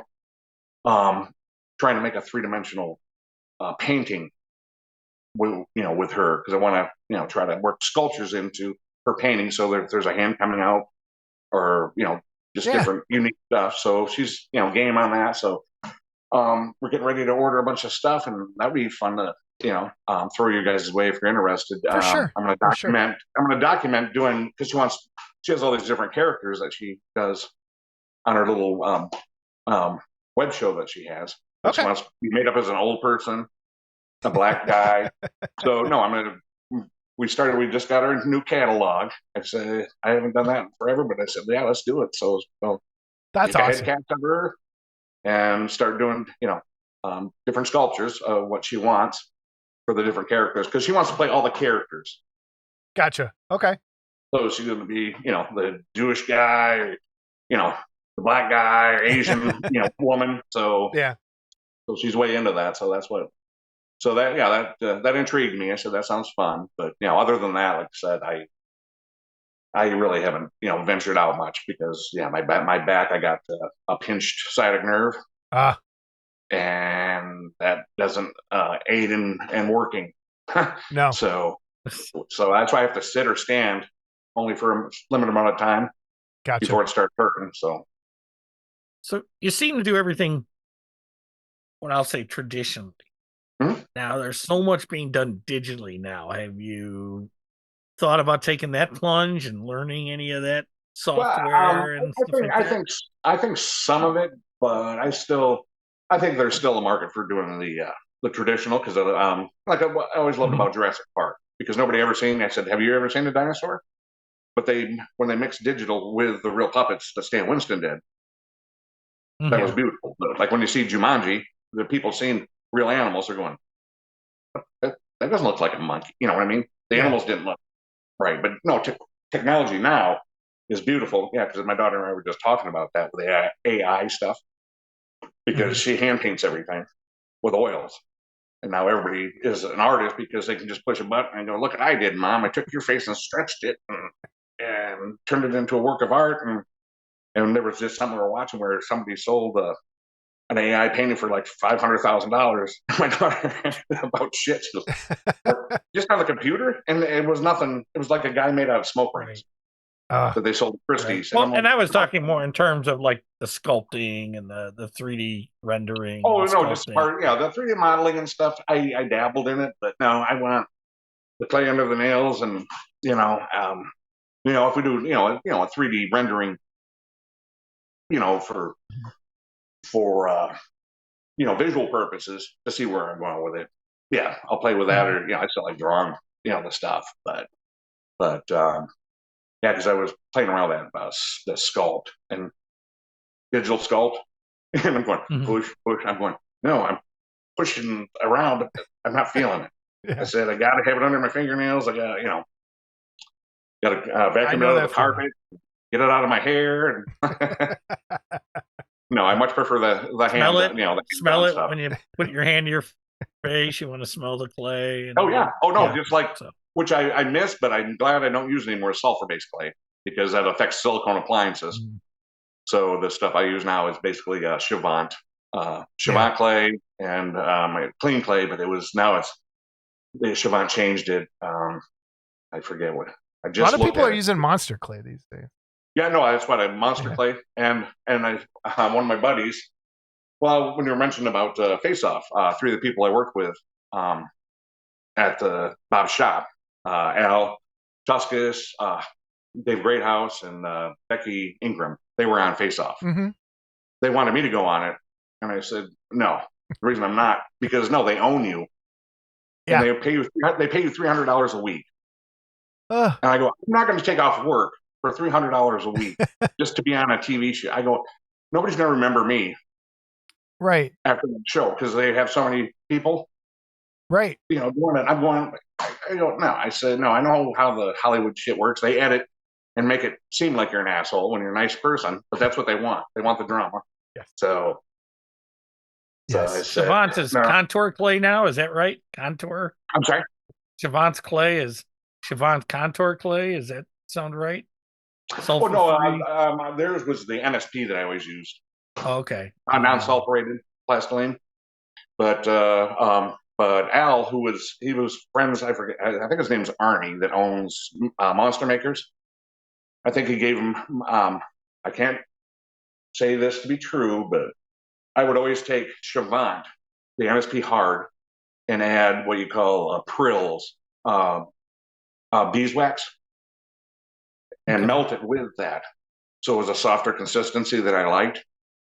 And he told him about this, Arnie, and lo and behold, their new Monster Clay has a nice quality stretch.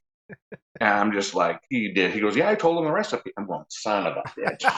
Anywho, but now everybody's out there and can use it. But yeah, the new hard Monster Clay is what I used to make from Chavant clay and melt my own in a turkey cooker.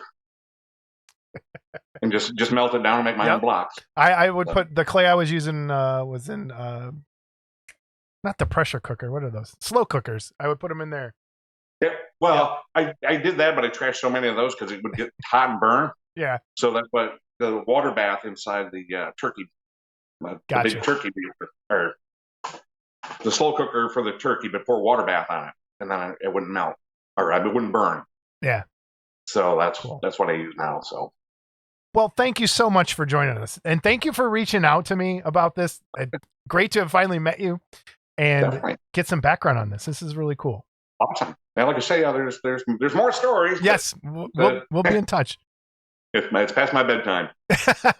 Go hang in there. Take care of that back. And all right. Thanks to the wife and the daughter. Thanks for coming on. For getting it set up. No, not a problem. I said we'd love to talk with you again. Yeah, for sure, man. Take care. All right. We'll see you. All right, take care, John. Thanks. All right, you too. Bye. Scott, what'd you think? Thanks, John. Thanks, John, for coming on. Yeah, that was cool. It was good. And if it didn't look like I was paying attention, because when they were talking, I was looking at the photos, and there were a few things when we talked about it. I was looking up to see, yeah, who did. Because Scott had just things went a little bit sideways, and Scott was just seeing it for the first time. So yeah, it was like I really liked seeing his work, and to see that he worked on Tusk. I know Brian Clark's going to be excited because he loves his Kevin Smith. And Brian Clark is Tusk. Okay. Brian, matter of fact, I was worried. Brian Clark recently, he was having a little dental issue. He had an impacted tusk that had to be removed. Oh, did he really? I didn't even know that. I'm being funny. Oh, okay. So, John, thank you so much for reaching out. Thanks for coming on. We got it. Like he has no computer. Like he had so we had to do it on phone. We got it working. Everything worked. But seriously, thanks for reaching out. I loved it. Thanks for making a cool kit way back when. I'd love to see that Terry Webb X-Acto knife holder he talked about. If he has one of those laying around, I'd love to see that. And if anyone has one of the kits with the original head, I'd like to see that too. Yeah. That'd be cool. Okay, up next, emails, voicemails, and corrections. So our first thing, and this is going to go a little weird. Hold on. I'm going to read you the email first. I'll try and do it as eloquently as Scott did. Good luck with that. Hi, Jason. I just want to let you know I watched the live show over the weekend. I thought it was good. I know you have to work out some problems, but ongoing shows should be pretty good. Sorry to say, I'm probably going to miss out on the live broadcast because of my schedule, but I will check them later. So always, everybody, if you missed an episode, you got to go to the live tab. If I haven't re-edited it and put it up, it's under the live tab if we did a live episode. On the live show, I heard you say that you may make an inventory of your models, which is what I was talking about, and you have already done that.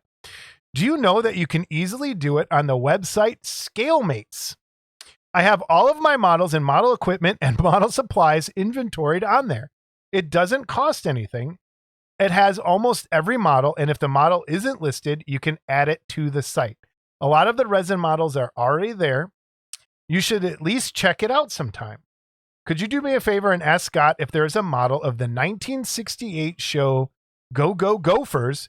If there is, who makes it and is it available? I'd like to get that kit. Another great show. Keep them coming. Ken Quill. So is there Go Go Gophers? I got Gator on the no brain. Go Go Gators, that's for sure. Go Go Gophers. There's not a Go Go Gophers yet. I'm sure someone will do one eventually. Let me tell you something. Okay, just I'm going to warn everybody before you go looking. It's the most politically incorrect cartoon in the world. Okay. It's funny as hell. And we used to have a guy at work that talked real fast. And so I used to call him the one Go Go Gopher because the one gopher, it was like the gophers were Indians. And they were always trying to get on the base. Yeah, it's kind of I'm sorry, Native Americans, whatever. So it's kind of like the premise of a lot of these cartoons back in the day is that the antagonist, the cartoon character, Yogi Bear was always trying to get the picnic basket. Breezely and Sneezely were always sneaking onto the military base. There was always something going on. So the Go Go Gophers were always like there was a cavalry, that would go after them. And so they were they were gophers. They were very stereotypical in that. So the one gopher, he would go,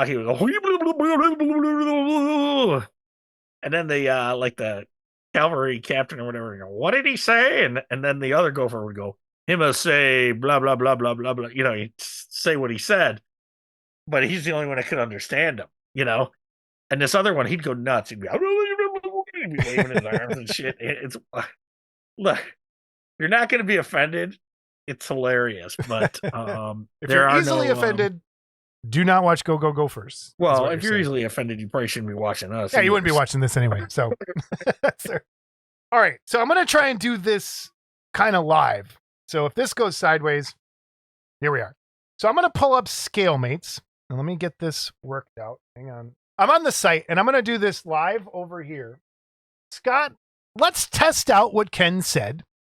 Are there resin garage kits on here?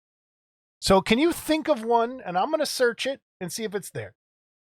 Don't you pre-search. Tell me. How about let's do a search for resin from the grave. Let's see what pops up. 0. All right. Let's think of a character from Resin from the Grave. Maybe it's not listed by. All right. Try King Kong. Let's see what pops up. King Kong. All right. So here we go. There is. What is this? The first one that popped up is a plastic Revell Terraville? Maybe it's an Asian and they spelled it wrong. Terrible? That sounded racist, but I don't know what that is. Anyway, let's try something else. Nope. Here we go. Wait. What do you got? We got a bunch of. Oh, it was the Mountain Gorilla re-released as King Kong. Here we go. King Kong. Thronester, King Kong Thronester, Polar Lights, King Kong Resin. The other Polar Lights King Kong, Mecha Kong from Doctor Who's, Atlantis King Kong, the Dark Horse. A lot are on here. All right. There are a ton of King Kong models. So let's try one more. Give me a Janice. Oh. Give me a Janice. Whoa. What? Whoa. What? I know it. Pestilence Labs? Kong Girlfriend makes it on there? Oh, there it is.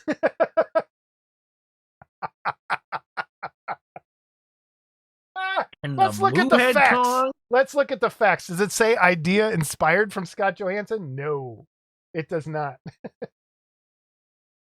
Designed for, and then it gives you. What's funny though is right under that is the Kong's Altar add-on piece that Rick Evans did. Yeah, that's kind of cool. Yeah, and then it has designed for, the aftermarket set is designed for, and it shows you all the parts it will fit in. That's cool. All right, give me one more. I'm still stuck on the fact that Moohead Kong isn't on here. Well, you They gotta also- add it. Go in there and add it. I'm not adding nothing. I will. Let's see. How about Give me a Jana. Hey, look right down here. I don't know if you can see it. When I clicked on that, one of the thumbnails also you might like, new releases movies. It's got Stannard's Shark. The Bruce the Shark is there. I want to talk to you about that. Okay.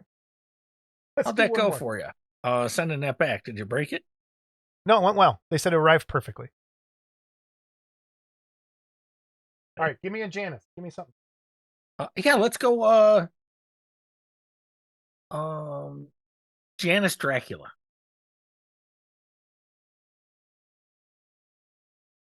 Here we go. There. So I really, the only thing, so I'm comparing this to Discogs, which is what I was talking about, where you can add your vinyl record collection and it gives you a, maybe I just got to tool around with the site. Maybe like, I wonder if it gives you like an estimate of what your collection's worth. It gives you a price. I think you'd have to put the price in. Cause I don't see like someone saying, oh, maybe you have to log in. Marketplace. So here we go.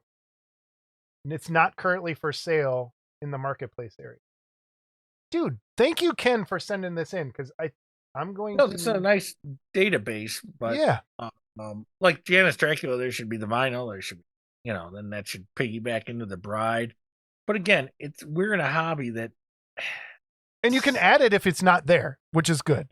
Yeah. So that's awesome. Thanks, Ken. All right, I gotta switch back to one thing. Web B properties. Gotta select the slideshow.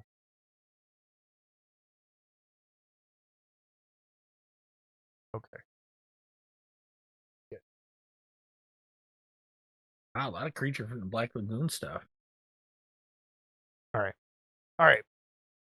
Up next, we got two things from Chuck Homolka this time. The first one is, I bought this for a future vehicle build that can be displayed at Wonderfest. So it is a Kaiju Emergency Response Team decal sheet. So it's out there. He didn't say where he got it, but some cool decals. I think you could just make your own decals if you want, but I think you could probably buy it somewhere. Chuck, let me know where it came from. That's pretty cool. It's cool. I like that. Okay. Then Chuck also sent us some goodies. yes. So we got an actual thing in the mail from Chuck. It was packaged. It was sandwiched in some cardboard. And I haven't responded to Chuck to say that I even got it yet, because I wanted it to be a surprise on the show. So it says, it's the handwritten letter, just something for your cars so people will know you are headed to Wonderfest. Chuck. And I have not opened what's in this. I dropped Scott's off at his house. So go ahead and open it. Let's see what's in there. So did you mine do? has nothing to do with Wonderfest. Oh, okay.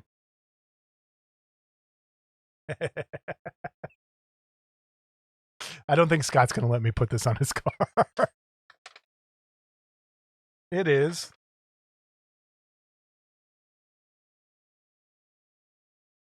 Can you read that? Hold on. You shall not pass That's pretty funny. with a Gandalf wizard. Gandalf on there. That's awesome. What'd you get? And I got King Kong original. That's a good sticker. That's a good stick. Maybe I'll put this up somehow in Scott's window on a piece of plastic, and I can take it down and save it.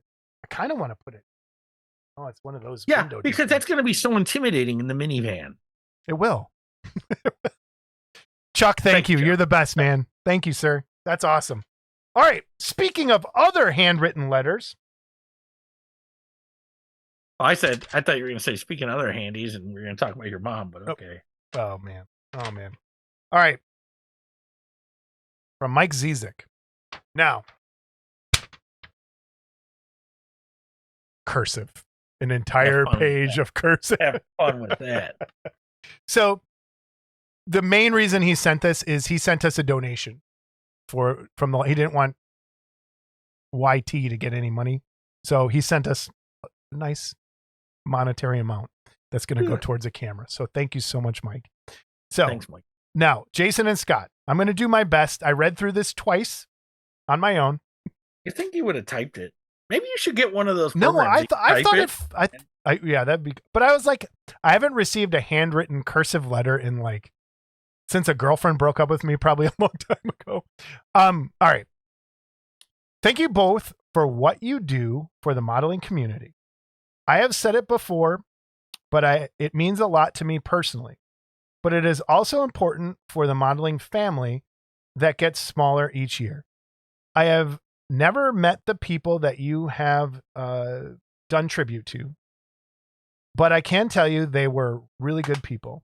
Thank you for introducing me to them. On that note, what about doing a spotlight on sculptors or painters who didn't come on the show, or even email questions to someone for them to just answer?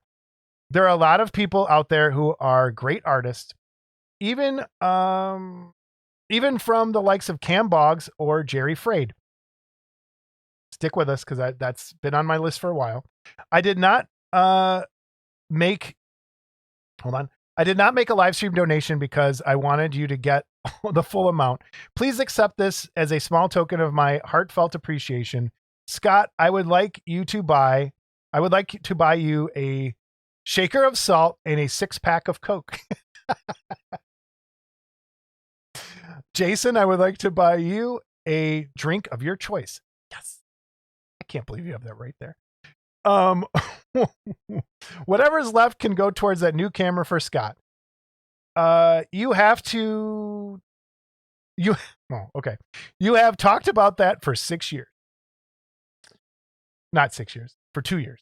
Sorry. You have talked about that for 2 years. I was going to say, did he write 6 years? No, I read 6 backwards. So it looks like a 2, but it looks like a backwards 6, and my dyslexia brain took over and turned it into a 6. I'm glad you were going to nail this one. Yep. I will not be at Wonderfest this year. So how about recording videos of Greg Nicotero and Tom Davis? Do it guerrilla style in a hallway like Model Citizen used to do. Happy modeling, Mike Zizek. So yes to all that. I do want to start doing, like I said this before, some modeling spotlights and have people on. If we can't get them to come on the show, I think it's a great idea. Just send them some questions, talk about their build. I reached out to somebody who did an amazing build up of one of Pestilence Labs kits that was just shown recently. They're going to be coming on the show and they're going to walk us through their build up. And I want to do that more. And like when Scott finds something on his Aurora Collectors page and is like, that's freaking cool, and we show the picture, maybe just have that person come on and walk through their build and just have that as a guest. Like, I think that would be great. So we're going to do more of that. Thank you, Mike, for sending everything. Really, really appreciate it. We have 2 voicemails, and I think they're from the same person, pretending to be different people. So Okay. the first one here, is I'm Allison. muting so I can play him. All right, so. this is Allison AI is the first one. Same one as always. This is Allison AI for YouTube. Your latest live stream has failed expectations of YouTube. Therefore, we will make you suffer, Jason Walker, by locking you in a dark room for one night with polka music that will break you and your spirit forever. Good day. Allison AI. I'm Polish. I don't think that's gonna. I don't think that's I gonna was be a just problem. going to say that. I don't. That will be a good time. Give me some beer, some sausage. I'll be good. Of course, when Jason reads Polish, it's Polish because he's dyslexic. Whatever. All right. So every time I write Polish down, I think it's wrong because I want to say Polish. What's the difference? I hate English. Polish because you're Polish. We'll go slower from now on. That's racist. All right. Now this one, I'm pretty sure it's the same person. So this came last night. We are recording on the 10th. This came last night. And I got a notification on my phone. So for people who don't know, the Google voicemail system transcribes everything and then you can listen to it. So I got a notification and it shows up, the first sentence of the voicemail shows up, and it's always nowhere near what the actual voicemail says. So I was in a different state of mind last night. Let's just say that. And I was tired and a little bit. So there was something involved. So all I read is, actually, I'm going to play the voicemail first and then we'll go back to this. So let's play the voicemail and then I'll read some of the transcript of the voice. Here we go. This is Sarah. I know you can't sleep very well, Jason, so I have a song for you. Say your prayers, little one. Don't forget my son, to include everyone. I tuck you in, warm within, keep you free from sin, till the Sandman comes. I'm going to pause it there for 1 second because of copyright. Sleep with one eye open, gripping your pillow tight. Exit night, enter night. We're off to never land. Something's wrong. Shut night. Heavy thought tonight. And they're not no white. Dreams of war, dreams of fires, dreams of dragon fire, and all things that will bite, yeah. Flaming brimstone in your hand. Now you have to live with sins in your dreams and well at hand. Sleep well, Jason, as the demons knock at your door, and they will stay there forevermore. Okay. Goodbye. There was something else involved there, too. I know. So all I see is this transcript and it says, do you see Sierra? As in like Sierra Nevada mountains. It says, do you see Sierra? I know you can't sleep very well, Jason. So I have a prayer. And that's all I read. And I'm like, fuck this. I'm going to bed. I couldn't even get past that. I was like, what? And it was almost 1 a.m. I couldn't sleep. I don't sleep very well anymore. And I'm like, what the crap is this? So See, they were trying to help. And then you ignore. So the Google transcript, part of this, it says, they will, Jason, as the demons not get your door instead of knock at your door. There's always these little word swaps. And there's so much, even when Tucky calls in. Tucky, where you been? Yeah, where is Tucky? Where you been, Tucky? It always translates to something completely like he didn't say any of it. So it's just funnier to me sometimes to read the translates from Google. Anyway, that's the show, everybody. I hope you had a good time. Scott, any parting thoughts? No. Okay. We'll see you next time, everybody. Oh, there's a good gallery. Stick around. Thank you, John Schneider. Oh! Next episode is the last episode that you can turn in your Wonderfest promo videos. I'll put that in the description down below. If you're going to get us a Wonderfest promo video, it has to come in before the 30th because we want to show them on April 15th, on May 15th show. And then Scott Lockabill, he sent in a list of hobby stores for Louisville. So we're going to have that on that show too. So if you're going to the area, you'll be able to go. Hey, what? I forgot something. What'd you forget? All right, real quick. We forgot something. We're editing this back in after the show. So Scott, take it away while I put the pictures up. Dave Conover, who is part of the Wonderfest staff, apparently went into the hotel and took some photos of the new bar. And we're not sure. It looks like there's more than one bar now. Possibly. Well, yeah. I believe there's a bar in the restaurant as well. And if you go to the hotel's website, it gives you like a walking, like 3D rendering of everything. But I believe these are actual photos that he went in and took or somebody took. So this to me looks like, if we look at that render, it almost is like this is where that snack bar and that other room were, or that snack counter where you get coffee and like sandwiches. Yeah, And that then would have been still far to the right. No, I think, well, Yeah, like the right opening. So Yeah. there's the two openings. It would have been maybe the right opening. Yeah. but this gives us hope. Like there's room to sit and talk again. So this is pretty cool, everybody.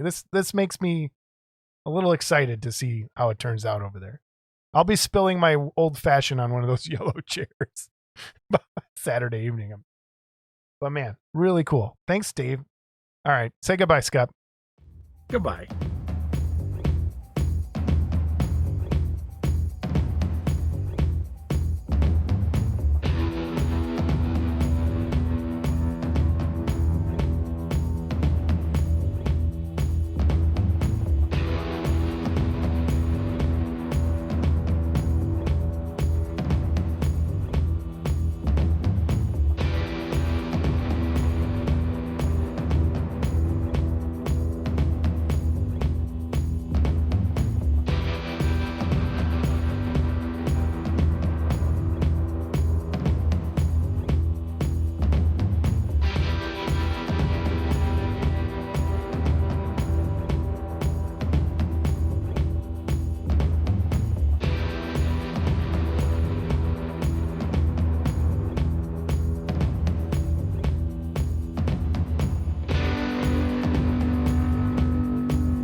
recording. I'll let it go for a second.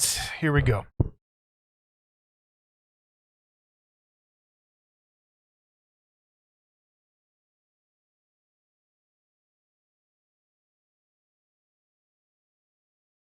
I was going to see how long can we keep this up. I don't know.